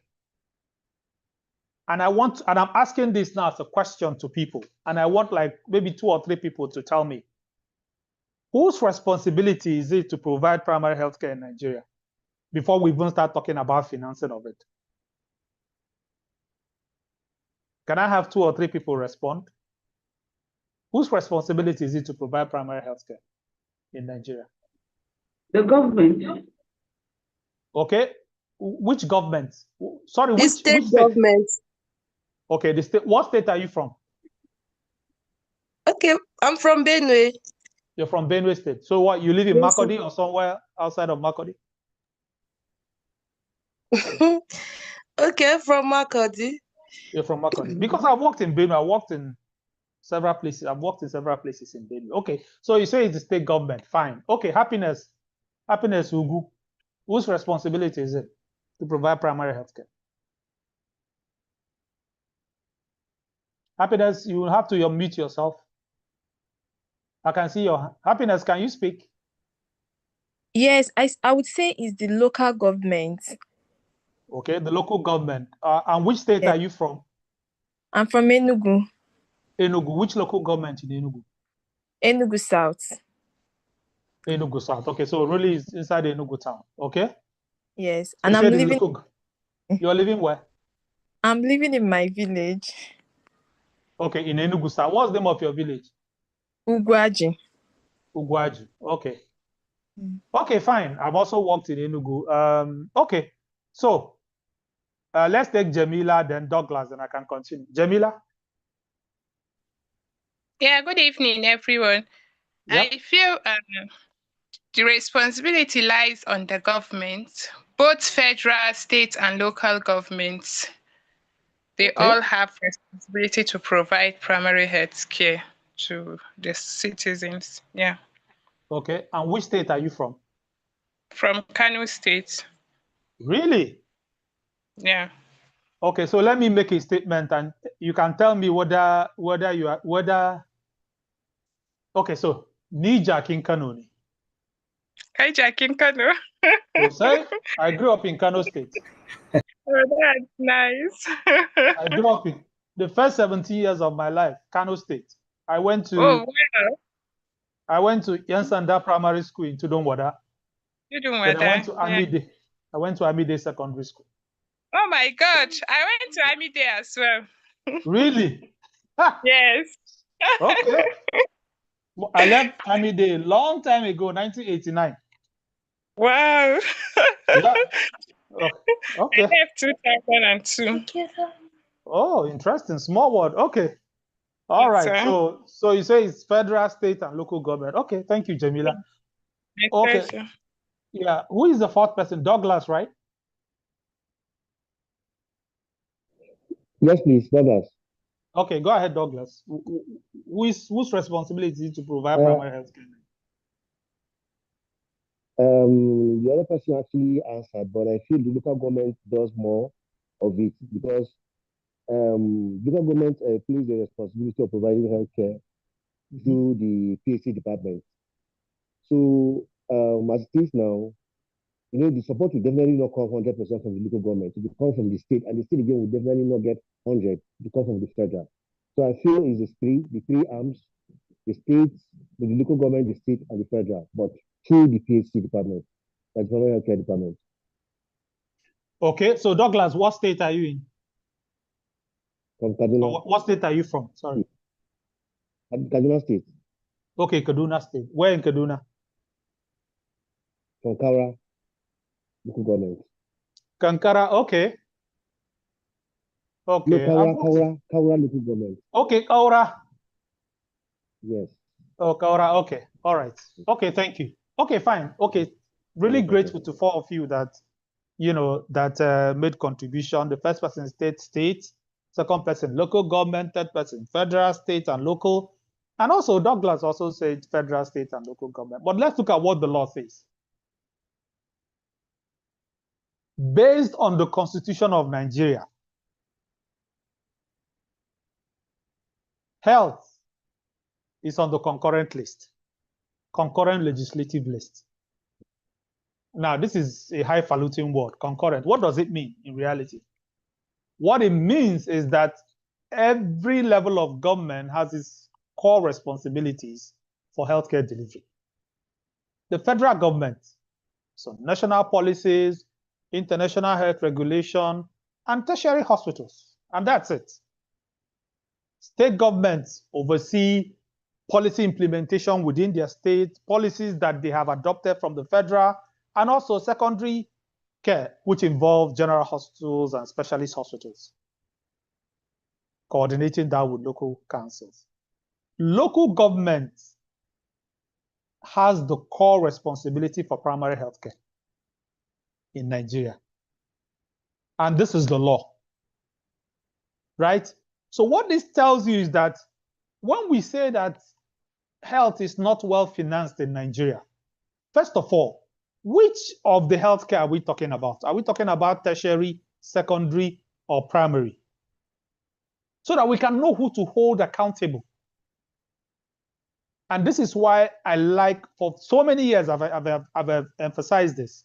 So if your primary health care in your local government is not working, not properly funded, it's not exactly the fault of the federal government. It is not.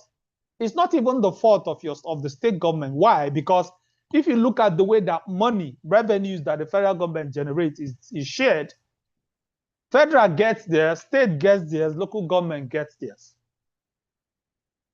So that if you hear, for instance, that Nigeria budgeted in 2026, I think our health budget was about 2.8 trillion naira or so. If that is if that's the budget that Nigeria budgeted for, that budget is federal government. That budget has nothing to do with state and local councils directly. But you hear most people questioning that amount.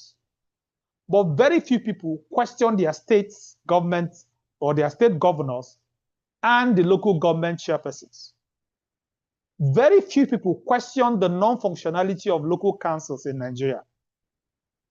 I don't know how many states where you go to and the local councils are really functional. People are now asking, what is the budget line for our healthcare delivery within our local council? How much has our local council budgeted for immunization, for maternal health, for safe delivery, for clean water and sanitation, things like that?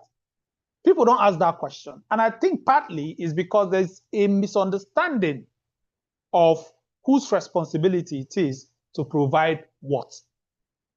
And if I go back to my first statement, and I did that intentionally, and I quoted WHO, that 80 to 90% of the healthcare needs of any individual throughout that person's lifetime is provided at the primary healthcare level, then we really should be talking about funding of primary healthcare. That's what we should be talking about. First of all, then before we move into secondary care and tertiary care. Which is why when you get to a state, for instance, if I use Happiness from Enugu, if you get to Enugu, for instance, and you go to UNTH, you see people coming with malaria, symptoms of malaria, and all sorts of things, malnutrition that they should be dealing with at the primary healthcare in their villages or within the cities where they live. But you see that tertiary healthcare is so overburdened because we have not funded primary healthcare, which is the bedrock of care. Now, primary healthcare is so important that in 1978, the whole world gathered in the present-day Kazakhstan in Alma-Ata and came up with the Alma-Ata Declaration, which places emphasis on countries prioritizing primary healthcare.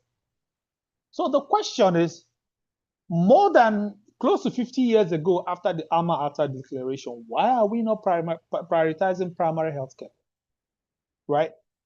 So, and for me, that's why, I decided to take this particular approach to this keynote speech today, so that, we need to question how we're looking at this things, currently. I mean, Olusegun Onigbinde is my friend. In fact, I probably live like 35 minutes from Olusegun's family here. And I know what budget has done. I've been to, budget events. I've spoken at, budget, state of the state, reports and all. And budget does very good work in breaking down, budgetary issues at the federal, state, and local councils.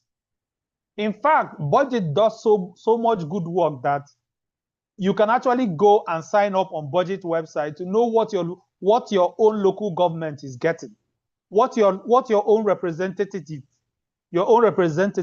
in the National Assembly, in the Federal House of Representatives is saying about budgeting issues. For I get that from my local government in Anambra State, right? So I'm really happy that budget is represented here. So we need to interrogate properly, because I think when we interrogate properly, then our advocacy becomes stronger. So, like as I said, Nigeria's 2026 federal budget is about 2.48 trillion, which is about $1.8 billion. So the question I need to ask, I guess maybe it's only budget that can answer this question for us. What are the 37 states and 774 local governments health budget for 2026?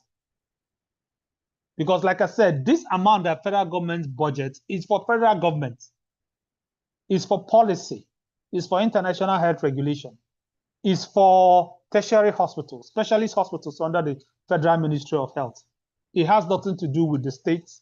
It has nothing to do with the local councils, except when there is some, overlap in maybe like vaccination, for instance, because federal government may budget, to supply different commodities, vaccines and all and even cold chain facilities to local to states, then through state to local councils. But that is even minimal. So I guess my next question is, how many people here know how much their state budgeted for health in 2026? And I want people to respond. Again, let's have a discussion. Anybody who knows should tell us. Even if you don't know, tell us why you don't know. Maybe another different set of 2 or 3 people to kind of share their thoughts. How much did your state budget for health in 2026? And even your local council?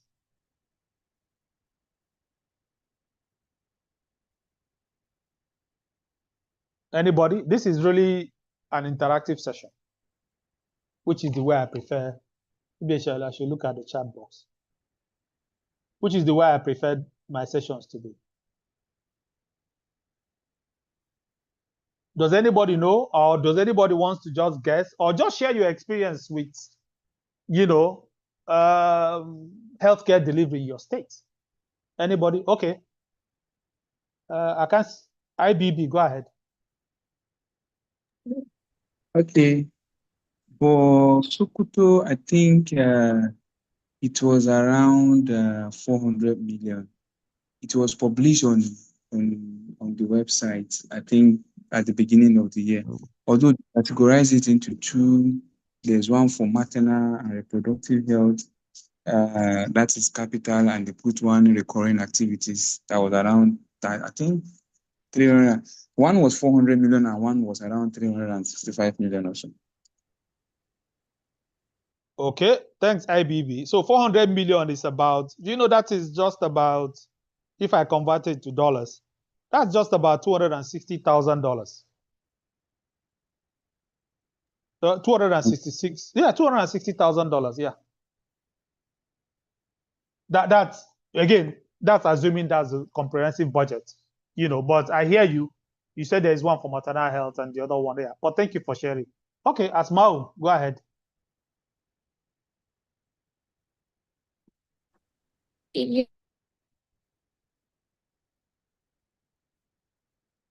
Asmau, you're muted.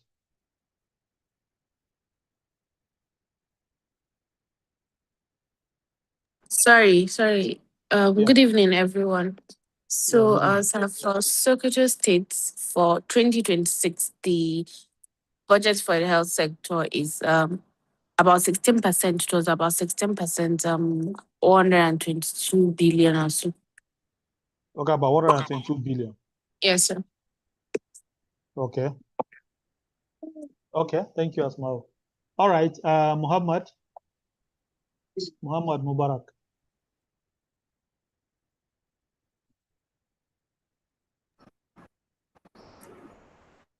Muhammad. Hello, is that me?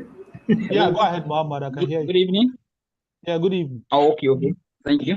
So for Bauchi, we have about 132 billion, and that's about 15% of the Abuja Declaration. And then thanks to other SLAM members, I mean to the SLAM and other development partners in the state, including CSOs, that we have been conducting a lot of advocacies. I come from one of the slums that Dr. Ifoma was talking about earlier, state-led accountability mechanism. Yeah. So before now, for us in Bauchi, we have a institution whereby they brought the State Environmental Protection Agency to be part of the health budget. But then their releases comes to the Ministry of Environment, and then their request and everything, their memo and everything. It's actually a parastatal under the Ministry of Environment. But you know, when it comes to the government have their funny way of doing things. Whenever we're doing budget analysis, they'll bring the budget of BASEPA to come and put it inside the health budget, because they said BASEPA, that's the Environmental Protection Agency, is doing social service. So it's also contributes to health well-being. But now, all thanks to advocacies from all angles across the state, we now have the health budget alone, without any other parastatal outside the Ministry of Health. And then there being part of it. It's about 15 points, less than 0.1, but at least we have reached the 15%, which is the Abuja Declaration. But we are still struggling with releases, just like it is across. Yeah, absolutely. Because what you budgeted and what is released, they are two different. And what even from the amount released, what is now actually spent is also, those are three layers of challenges that we face in health financing in Nigeria. Okay, Adedoyin, briefly, I want to take 4 of you before I continue. Adedoyin, go ahead. Okay, good evening, everyone.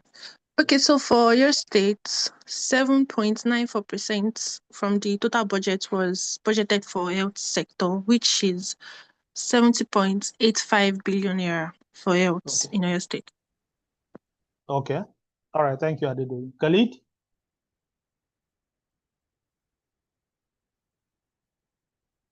Khalid? Okay, thank you. For Nasarawa State, I seem to remember it's been about just 16 billion naira that was budgeted to healthcare in Nasarawa State. I don't know what percentage of the entire budget it is. Okay. All right, thank you. Jamila?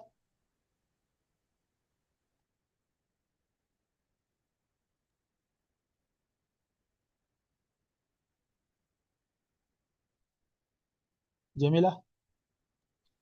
Yeah. You're still, yeah. For Kano, can you hear me, please? Yeah, I can hear you now. Yeah, for Kano, it's 200 and something billion. And with key, the focus area is likely to complete the Giginyu Center, cancer center, and construction of ICUs in some selected hospitals, and also to renovate most of the primary health centers. Yeah, that's for Kano. Okay. That's the proposed budget, yes. Okay. So thank you so much, Jamila. So for all of you who have spoken, does anybody know any budget for health in any of the local government councils in your state?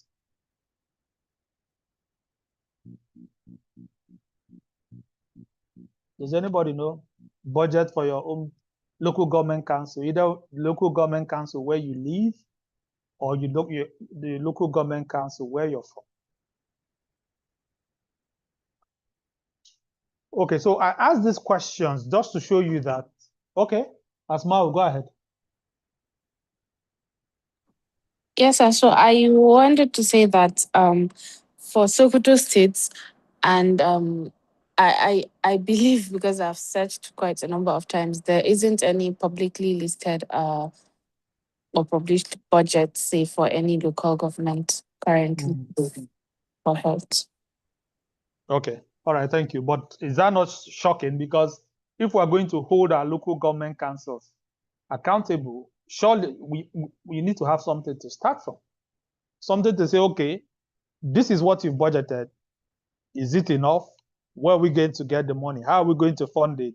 what are our own priorities for health? What are our priorities in our local councils, which may differ from other local councils because of whatever disease or disease conditions that are peculiar to them.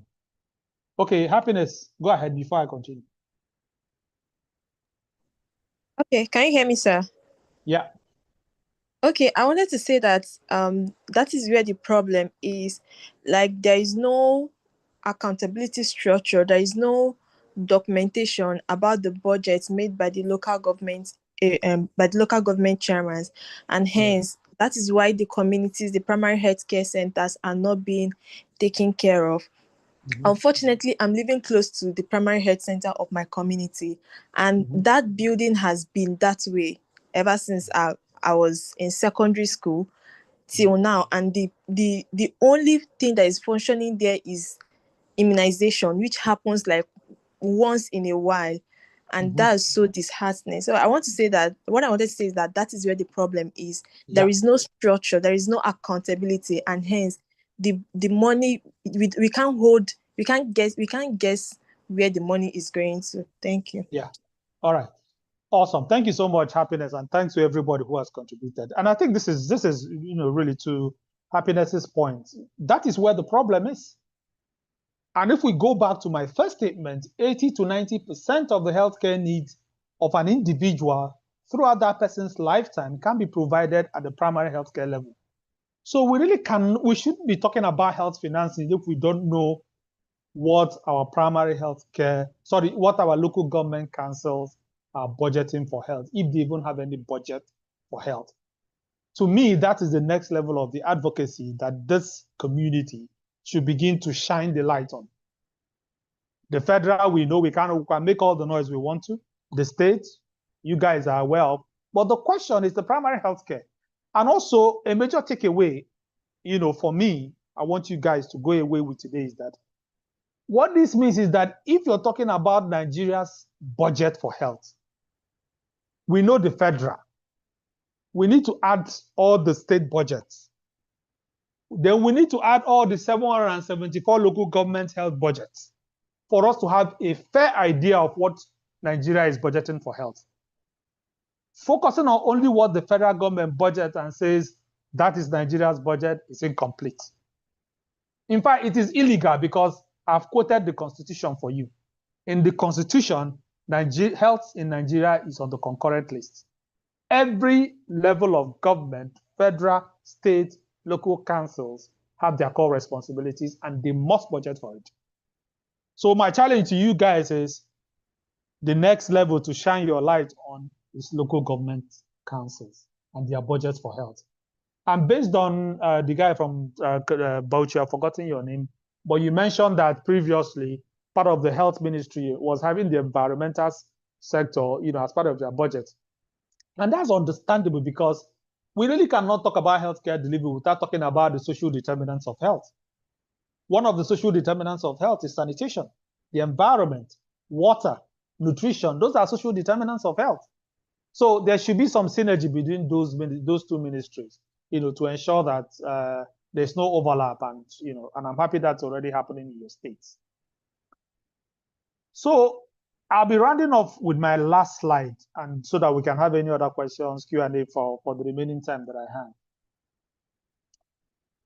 So how many of you have been following this particular news? The former Attorney General.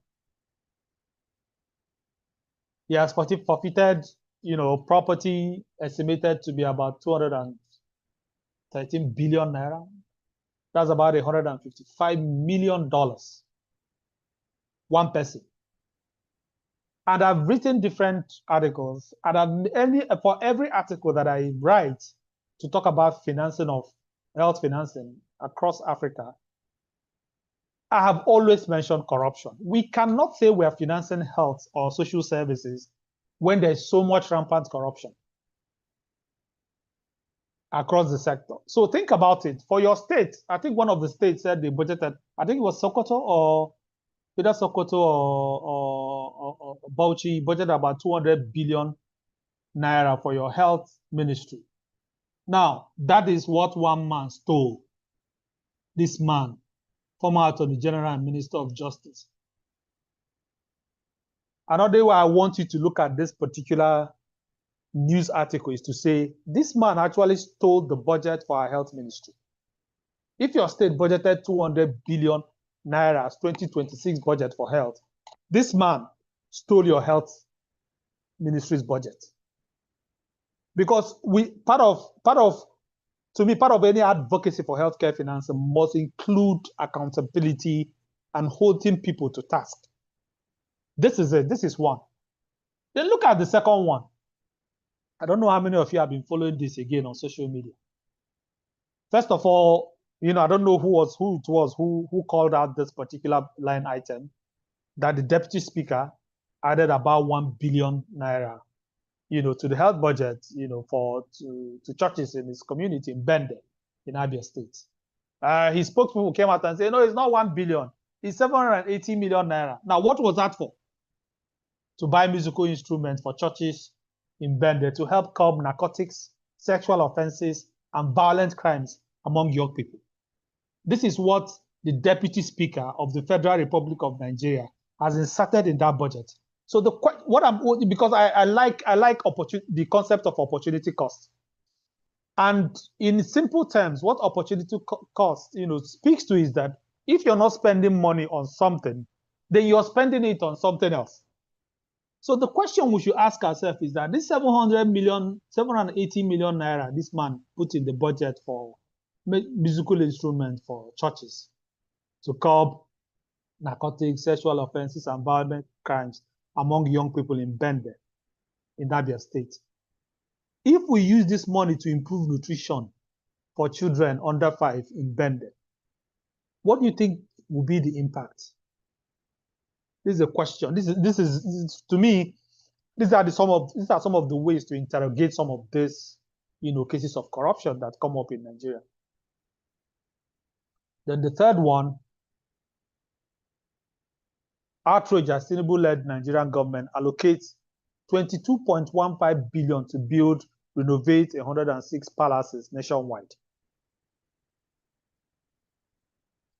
So when people say, when people, try to hold government accountable in Nigeria, about some of these issues, they say that you're demarketing Nigeria. Nothing demarkets a country more than this kind of corrupt and this kind of lack of prioritization of what is good for people's health and well-being. And for the people who know me and have read about me, seen my work, my first TEDx talk, the title of my first TEDx talk was, "Without health, we have nothing." And I'm very, very, very particular about that. Anybody who has fallen sick here and is really very sick knows that without health, we have nothing. COVID-19 grounded the global economy for 2 years plus, killed more than 6 million people worldwide, made millions of people, living with disabilities as a result of COVID-19 infection. So without health, we have nothing. So when you begin to see some of these ways that either people are stealing money or not prioritizing what is important, to the health and well-being of our people, then we really cannot be serious as a people. But for me to round up, for me, if we're looking at financing, let me just go back to the title slide again. If we're looking at, progress that we've made and all the reform agenda that the Ministry of, especially the Federal Ministry of Health and State have been adopting. Yeah, I think they've made, significant inroads in terms of, even if it's just the fact that we know that, you can go to particular portals to get information about health budget for federal and for state. But for me, where the missing link is primary healthcare delivery and health financing within local government councils. I think once we're able to get that, then we can really shine light in that sector and begin to improve what is happening there. With the cut in foreign aid, we can't even say we're depending on donors now because there's no money anywhere, right? So we need to say, okay, the little money that we have, how do we make it work for us? How do we make it, get more benefits for our people? How do we stop How do we block loopholes? How do we get governments, whether it's federal government or the legislature, to begin to use money properly? You can't be using 780 million naira for church equipment and in the guise of, correcting sexual violence, right? You can't be spending 22 point something billion naira to build palaces for, our royal fathers across the country when our people don't have access to healthcare, when still less than 10% of Nigerians have access to health insurance. I don't know who was speaking at the beginning and mentioned that somebody fell sick and that it was malaria, got to a health facility and had to pay 50,000 naira for healthcare. So the question for me when I heard that was, how do we get that person who spent 50,000 naira to treat malaria to say, okay, you should have bought health insurance for yourself? Because if you check different health insurance plans in Nigeria, virtually every health insurance provider, including federal, state, and private sector players, you can buy health insurance for 50,000 naira. How do we get people to think that way while we're trying to hold government accountable? Thank you. Okay, Dr. Ravikant, go ahead. You raise your hand. So for me, I think that's it. Hello, very good evening. Dr. Ravikant here from India. Okay, hi. So I think to implement the budget or to implement towards the welfare of the state or the welfare of society, there should be the strong political will. Yeah, okay. And I think that can be gained with the with to earn the faithfulness, belief in the system by that nation, by that peoples. Because it's not single-handedly you will manage all the political intervention, all the political will, and to idea of the directive principles of the welfare state society. Because it is very much important. You are the representing the state, you are the representing the economy, you are the implementation bodies, you are the state actors. The mostly democracies are fail due to the lack of implementation, lack of vision to implement, and they not creating the they're not creating, not gaining the trust in the public to make them very important, to make them very much faithful towards the economy. It is the collective approach, collective efforts. Yeah. Yeah, And thank you so there much. should be strong will from the any democracy or the any economy. Yeah. Thank you so much, Dr. Ravikant. I totally agree with Thank you you. so much. Yeah, thank you. I totally agree with you. But you see, unfortunately, sometimes when we leave politicians to develop the political will, for different reasons, they don't, which is why I think this is the place for advocacy. We need to hold them accountable.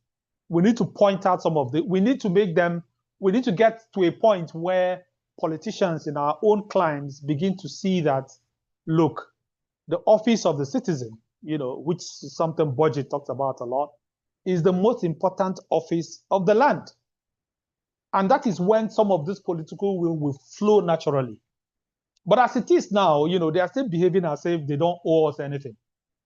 And that is why the president will decide, to spend 22 billion naira to be building palaces in a country where millions of children, are suffering from stunting because of malnutrition. So we need to build an active. So I was part of Nigeria Health Watch for about almost 8 years. One of the things that we pushed for them was an active citizenship for health. We need to get our people to begin to think about, it's not just asking politicians about which roads have you built, because you have to be alive in order to drive on those roads. We need to begin to ask the question, how much are you budgeting for our healthcare? And I think that because of the importance of primary healthcare, we need to focus on our local councils. Most of the local government chairmen just collect the revenue that comes from the federal government and disappear and come back, when the money is shared again. So I totally agree about the strong political will, but we need to throw in the active citizenship to hold the politicians accountable to be able to demonstrate that political will that Dr. Ravikant has spoken about. Happiness. Okay, can you hear me, sir? Because it's raining here. Yeah, I can hear you loud and clear. Okay, so while coming back from work today, I was just thinking about this issue of primary health care. And then while coming back, I was just thinking, is there any way that I can actually improve health access to healthcare services in my community? And then joining this class, and we are talking about this whole thing. So what was going through my mind is if we can have a way of standing up for these issues, because for someone like me, I've seen the burden, the challenge that my community are facing, especially the females. So I had to even conduct an outreach on May. I had to conduct an outreach. I went to secondary school, just spoke to them about menstrual health and pubertal changes, creating that awareness in their minds that, oh, this is why this is happening and why you should protect yourself at this early age. So what I'm saying is that if we can learn to advocate, to speak up and say that, oh, this is what this should be, and not just keep quiet, because I believe that one of the things that will help in bringing this primary healthcare issue to the forefront of the politicians is through advocacy. There is no one to speak up. If we are able to speak up, talk about it, follow through it, you will see people showing interest, and then even people like community members will begin to participate in it, knowing that this is meant for them. There is a money that is allocated for these services for them. Why should they be traveling? Sometimes I check when people travel all the way from my community to UNTH, because I work in UNTH, and then they're coming all the way from there to access healthcare services, and the transportation it takes. Imagine if the person is someone that cannot mobilize, that cannot work on their own, you have to interdrop, and that's like over 5,000 naira going there.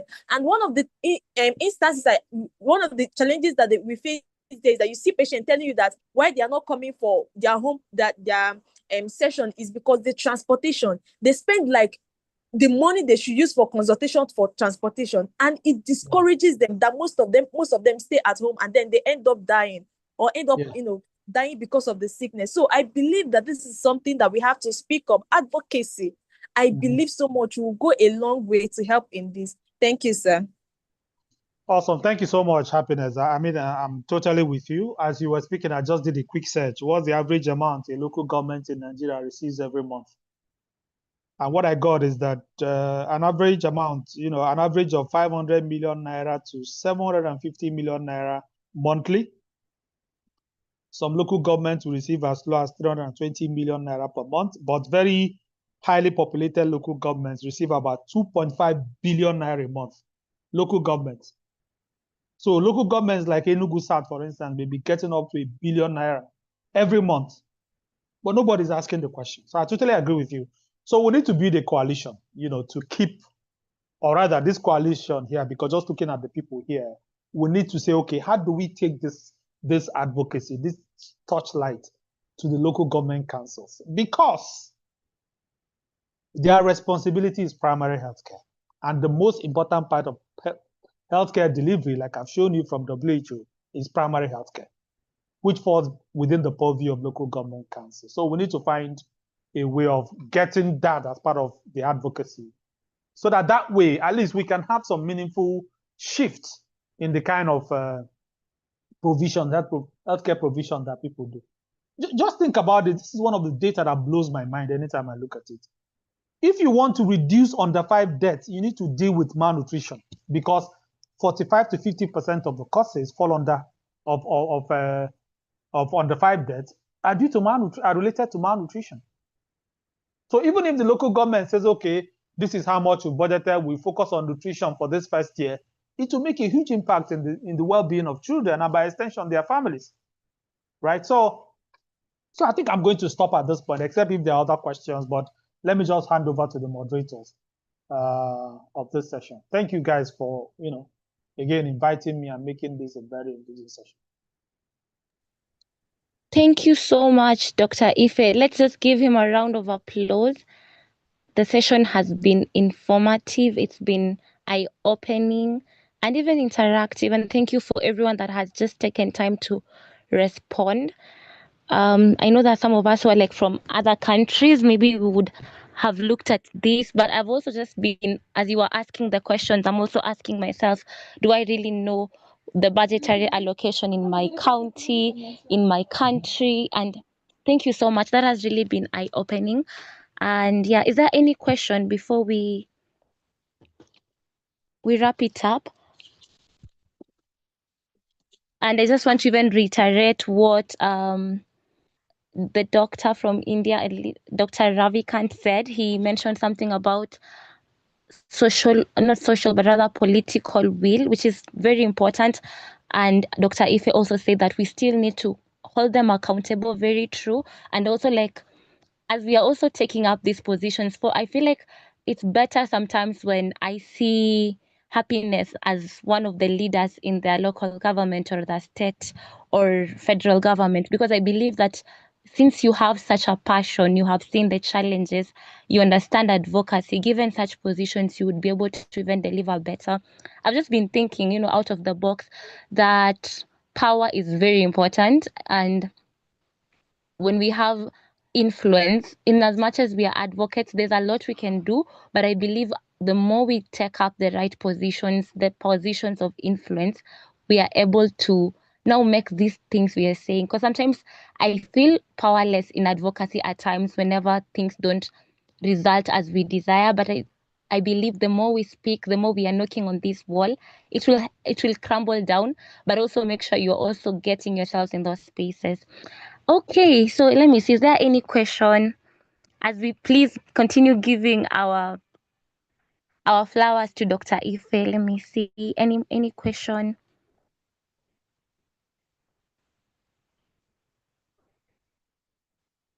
Okay, I'm just seeing a lot of celebrations here, and I join everyone else to celebrate your efforts, Dr. Ife.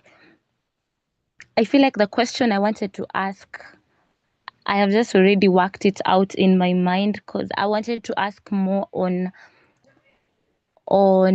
the Abuja Declaration, and when we look at our local government, the state and the federal one, like, is it accumulative? Do we have like cumulative data that says that this is what our local government is using, this is what our state is using on health, and then now what the federal government has also given just specifically for health from its budgetary allocation? And as advocates, maybe just something that for can I me just it's like chip in? something. Okay, yes, please. Yeah, sorry. What's your name? I actually wanted to make reference to you, but Oh yeah, I'm Sylvian Tamwinja, but I'm from Kenya. From Kenya, okay. All right. So to me, my own impression of the Abuja Declaration is that on one hand, I think it has outlived its value, because saying that federal government should budget for 15% of total health of their budget for health is on one hand assuming that the total budget is a lot of money, right? Is a lot of money considering the population. So for instance, I don't know, I've not checked how much Nigeria's 2026 budget was, but if the 2.48 trillion naira budget for health is 15%, the question is, again, that budget is not for 250 million Nigerians. So I look at the Abuja Declaration as a step that, okay, let's do that. But I sincerely believe that the bedrock of healthcare financing is health insurance. People need to contribute to the funding of our healthcare. And that's why if you look at, because again, we're talking specifically about Nigeria. If you look at Nigeria, look at the fact that I think every state in Nigeria now has a state health insurance law. I don't know if every state has set up an agency to be implementing it now. So states need to really, part of the advocacy should be to get people to sign up for health insurance. The lady that spent 50,000 naira for malaria is really a waste, because that money could have bought her health insurance that includes treatment for malaria and other issues that it will cover. So we need to get health insurance right. But having said that, because we need to get our politicians to act right, we need to get them to, we need to hold them accountable at the federal, state, and local councils. And for the purposes of today's discussion, we need to shine the light at the local government councils because that is the bedrock of primary health care, and this cuts across any country at all. In addition, one other thing that I've written about or spoken about is diaspora remittances, the monies that Nigerians living in the diaspora send back home, or the money that Africans living in the diaspora send back home. Nigerians in the diaspora last year sent back $22 billion, not naira. Nigerians in the diaspora remitted back to the country $22 billion. And I've written that Nigerian government should begin to engage with Nigerians in the diaspora. How can we get you to, to, even if it's just 10% of what you're sending back home, use that to buy health insurance for your families back home? So there are different ways to fund healthcare, right? But let's hold our local councils accountable. They are receiving money they don't tell us about. We know that primary healthcare, which is their responsibility, is the core part of primary healthcare. But we need to get more people to buy health insurance, and we need to find more sustainable ways of funding healthcare. And I think that diaspora remittances is a very big, chunk of money that we can actually engage with to fund healthcare. Thank you. Over. Awesome. Thank you so much for that input. Let me just read one more question here in the chat box. Good evening. My name is Grace. I have a background in nutrition and dietetics, and I'm passionate about public health. One thing that really stayed with me when Dr. U said youth power in healthcare is not a slogan but a habit. I'm trying to make it a habit by showing up, learning, and seeking opportunities to contribute even though I'm not yet part of an organization. I've also learned today that primary healthcare is the bedrock of our health system, yet many PHCs are not functioning as they should because of challenges and funding, accountability, monitoring, implementation, particularly at my local government level. My question is, how can we ensure that local governments are held accountable for delivering quality primary health care? And as young professionals who want to contribute, what practical role can we play in promoting that accountability even before joining an organization? That's rich. Thank you for that. I think our time is much gone. We can have Dr. Ife just respond to that, yeah. So I don't know if the lady from budget is still here. If she's here, I would like her to answer that question because budget has huge resources that can help you see what the different levels of government are budgeting and the best way to plug in. Is the budget lady still here?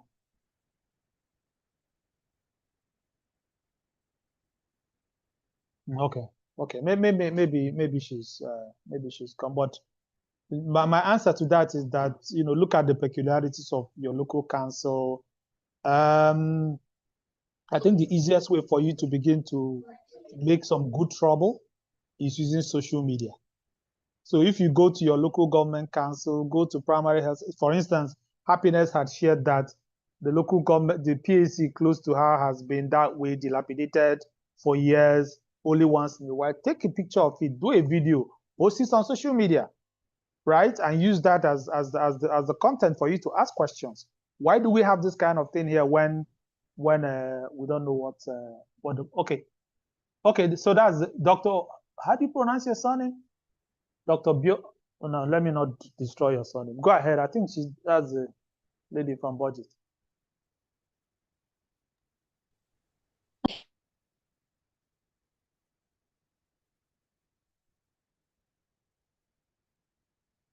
Can you go ahead? Yes, go ahead. Yeah.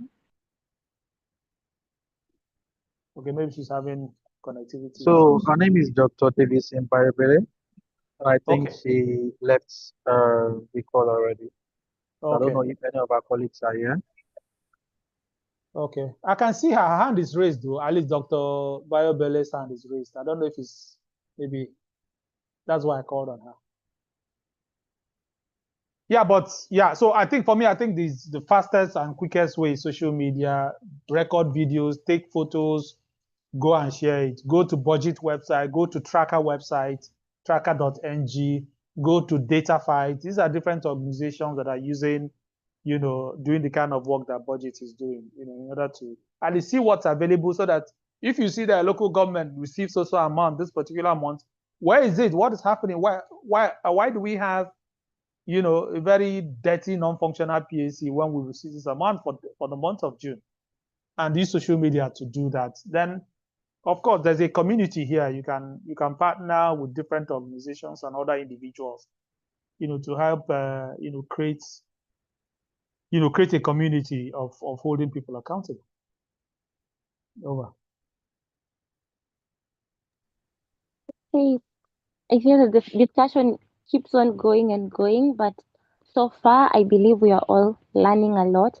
The first step you can even take today is share the lessons you have learned on your socials. Just let people understand what is this health financing, how much are our LCs and being given and all that.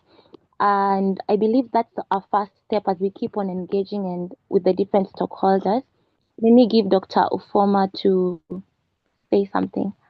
Yeah, thanks a lot. So I want to commend our last speaker, keynote speaker, for all the insights, and also our colleague from budget. One way you can engage is the state accountability mechanism, which is active in quite a lot of states. And if you have questions about that, please, my colleague David is going to be participating in this. We would share those links with you so that you can engage them and connect with them. The state accountability mechanism is civil society on one side, government working together, as a voice to tackle, and address some of these concerns we are talking about. And we've seen it lead to transformational results. In Kano, we've seen the slum hold the state to account, so much so that they released 200 million naira for FP commodities. In Jigawa, the slum was able to make sure that 450 vulnerable people were enrolled in the BCPF scheme, for example, and family planning was included in the benefit package. In Kaduna, we saw the slum working to look at a PAC revitalization vis-a-vis the cost that government has utilized to renovate facilities, for example. So I'd say it's a very, very strong platform depending on the state. In Lagos, they've been able to tackle the stock out of MNH commodities, since 2016, and there are reviews going on every month. MPDSR, for example, in making sure that every death is investigated, particularly in primary care centers, in some states. And that's way because sometimes, somebody dies and it's like, oh, now God give, God take. For where, how? We need to know why. Is it a commodity problem? Is it a skills problem? Is it a supply chain problem? What's the challenge? Let's just learn so we can prevent the next challenge. And those are some of the things that the slum does. It brings people together, young people. Some of the people here are representatives of the slum. And slum is also active in. I hear the voice, the tone from in Nairobi, in Bogode County, for example, Bugoma County, for example. We have slums in Bugoma County, several counties in Sierra Leone, up to 44 counties. We have the slum, there as well. Same in Uganda, in Malawi, in Sierra Leone, in Ghana.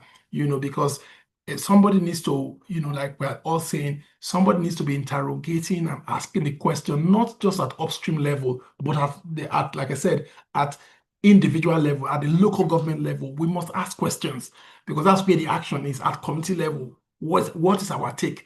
That my PHC. I'm very happy what I think somebody said that my PHC. Do a video, put it up. You have a personal space. Somebody said it was very touching. I heard somebody said in the conversation here that imagine the PAC has been like that since she was in secondary school. I don't know where she is now in terms of her life and her career, but we should be putting those things out. We do the immunization. When people die, they start referring them to tertiary hospitals first, whereas the primary health care center should work. And like we said, we talk about local government autonomy. What are they doing with the resources that they receive? So are questions that youth voices can, actively act on and not doing the upstream federal government engagement. If we all engage in Abuja, we get nowhere. Where the action is at subnational level and local government level and the community, your ward, your political ward. That's why we have people here, for example, we brought in to learn, and so they can also share ideas with other people at the ward level. What's happening in my ward? Every ward, some wards have PAC, some have two. What is happening? And the supply is getting, the resources getting to base. All the big program, NAS, ROHI, all the swap coordination, whatever, is it touching the base? All the commodities are being procured and the equipment procured and distributed. Where is our local government's own? Because there are some things that are concurrent. That's the federal government. Of course, recently they moved FP commodities from the concurrent list. For example, now every state needs to plan. That's what Mr. Pate did. So you can't be expecting the federal government to procure commodities for you. And when they procure it for you, you don't even come and take them from the state. So if you want to have a blowout on your population, that's your headache. You need to think about demographic dividend at local level.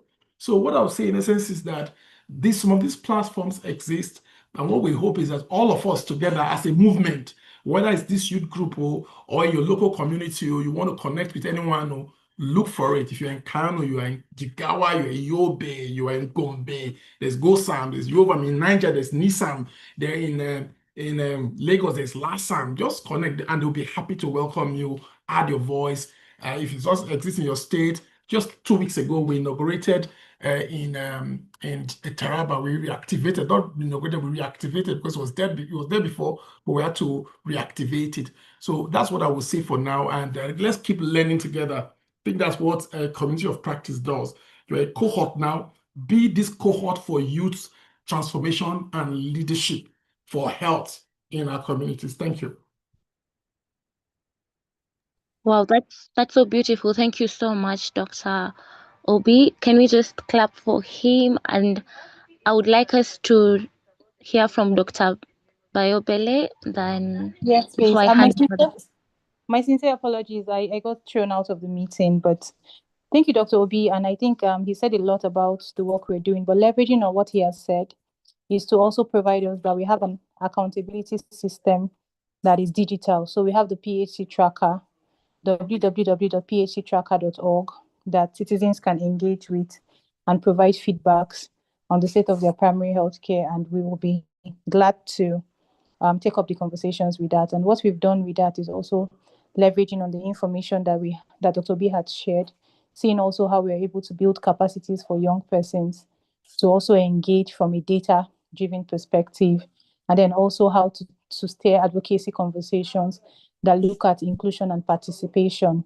The other portion of the work we're also doing is how are we able to build health literacy and then also financial literacy across board, ensuring that citizens are also involved in all stages of engagement and their voices are heard and also amplified. So anyone who is interested in having small cohorts, I think we've also supported EquiCare services to ensure that there is capacity building and strengthening, especially for young persons. We want more young people on the table to advocate for health engagements that are centered around them, and then for which they would also lead the conversations, because young people need to speak to young people, and then some of the health impacts that we want to see must be driven by young persons on the table. So thank you, and that's it from me. Thank you so much. Let's give Dr. Bayobele her flowers as well. Omun, this is so powerful. I really feel like we should go on and on. I don't know, Dr. Obi, is there something you wanted to add up? Legacy hands. I'll bring it down now. Okay. I think we are good to go now. If you're okay, just give me a thumbs up. Let me see. Give me a thumbs up to see who is here. Have you been listening? I am not seeing your thumbs up. Let's see. Your reactions. Let's see. Okay. Nice one.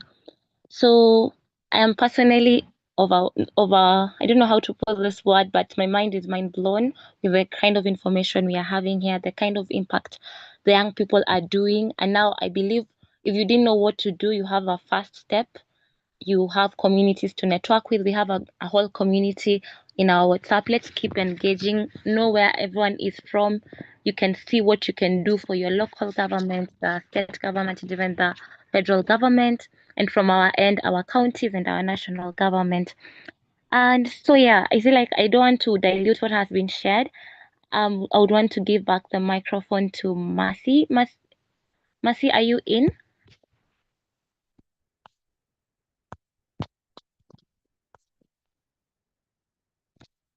As we're waiting for Mercy, you can just write your measure take home. I believe there are people who have been sharing, but what are you going home with? Like, what's that measure thing that you're carrying with you as you come out of this session? It could be what you've learned or what you're going to do differently.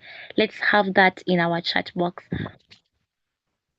Or you're asking for the sign out link. Just a moment. I believe you will get it. Let me see who's in here. Just give a moment. You'll be given the link before you sign out. Don't leave the meeting. Is Mercy still in? Okay. You can fill in the link. I'm seeing Victoria has shared it.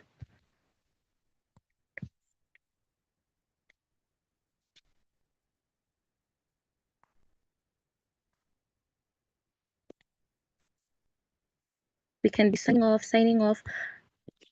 I just want to appreciate also our speakers for joining in for the insightful sessions, every presenter.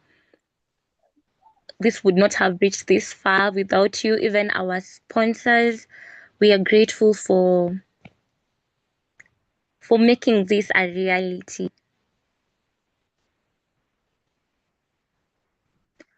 Okay, Mercy, are you able to now unmute?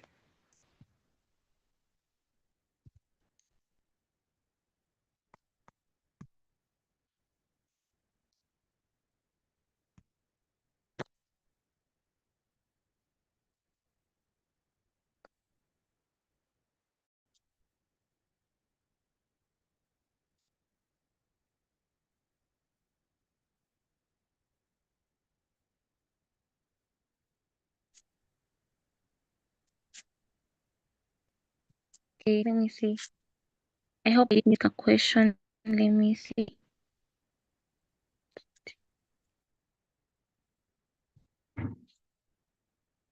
Okay. I believe everyone has been answered. I hope everyone has signed in. Yeah, demand for accountability. Always speak up because change starts with you. That's really powerful.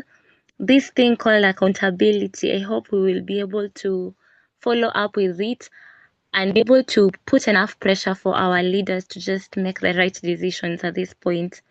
I'll demand for accountability as a PHC and the BHCPF. That's really beautiful. Make sure you join our concurrent sessions. Whenever we make a call for fellowships, you can join in, and that can be a good platform for you to just mobilize and work with people in creating your idea of change, especially in the budget fora.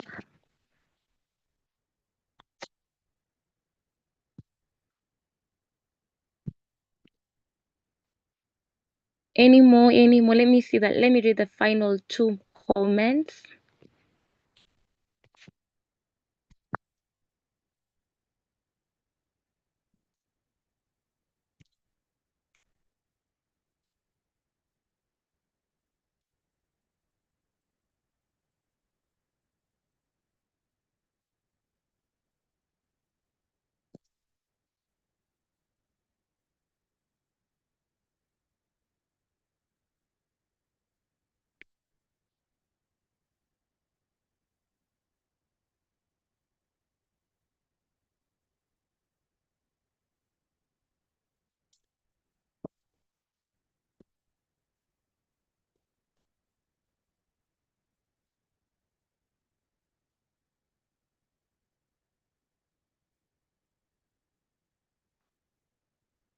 Okay, I believe everyone has gotten the link. I hope everyone has been able to sign in and out as well.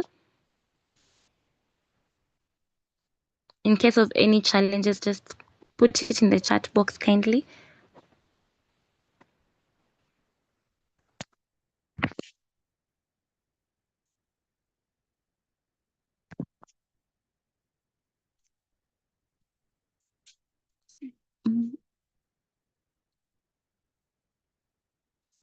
Okay, so thank you so much. I am really happy. I've been happy moderating that session, and every link that will be shared, we are gonna share with you either in the WhatsApp or in our emails. So don't worry about that. And I would like us to now welcome Mercy to wind it up for us. Mercy, Okay, over to you. Thank you so much, Sylvia, for that wonderful moderation. We have now come to the end of today's session. We are a little bit past time, but thank you for following through to the end. We had the session of the fellows presentation. We had some questions. I'm sure there were many questions for especially our last presenter, who was Dr. Akin Pelumi. We were not able to take those questions, but kindly leave your questions in the WhatsApp group so that the fellows will be able to actually answer your questions. So thank you so much to our fellows for such a nice presentation. Those were really nice intervention. I was actually thinking that it would have been nice if Dr. Ifeanyi was there to listen to their presentations. They were really nice. There was Muhammad's intervention, which was actually on malnutrition in Katsina State. And then we have two presentations on health insurance from Ibrahim and Dr. Akin Pelumi. So thank you so much. And thank you so much to also our partners, that is Dr. Davidson and Dr. Ufoma, for their presentations. Kindly make sure to search their organizations online, that is WCA Health and also Budget Foundations, and see what their work is all about, and follow them on their socials. And we also thank our keynote speaker, Dr. Ife, for such an interactive discussion.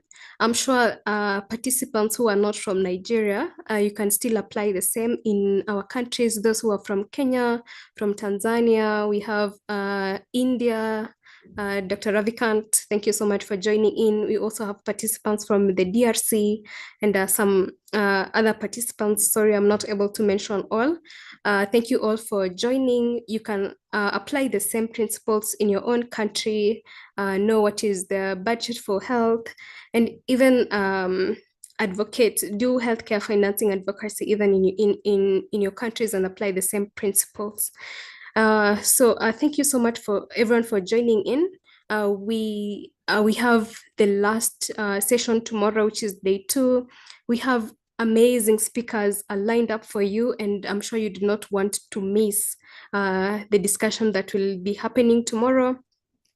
Having gotten the foundations on healthcare financing yesterday, and which have been solidified in today's session, I'm sure you do not want to miss the discussion that will be happening tomorrow, which will be on what we as the youth are able to do, the practical steps that we, the youth, are able to do to actually be part of the change that we want to see. So kindly do not miss the session tomorrow. It will begin at 4 p.m. West African time, and kindly join on time. So having said that, I'm not sure, Joshua, maybe you can conclude the session so that we end the session here. Thank you, everyone.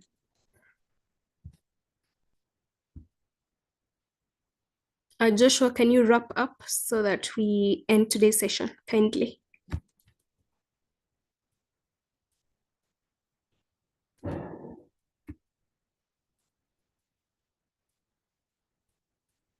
All right, I don't think he, okay.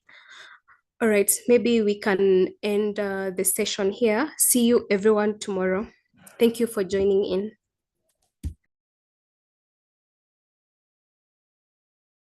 Thank you.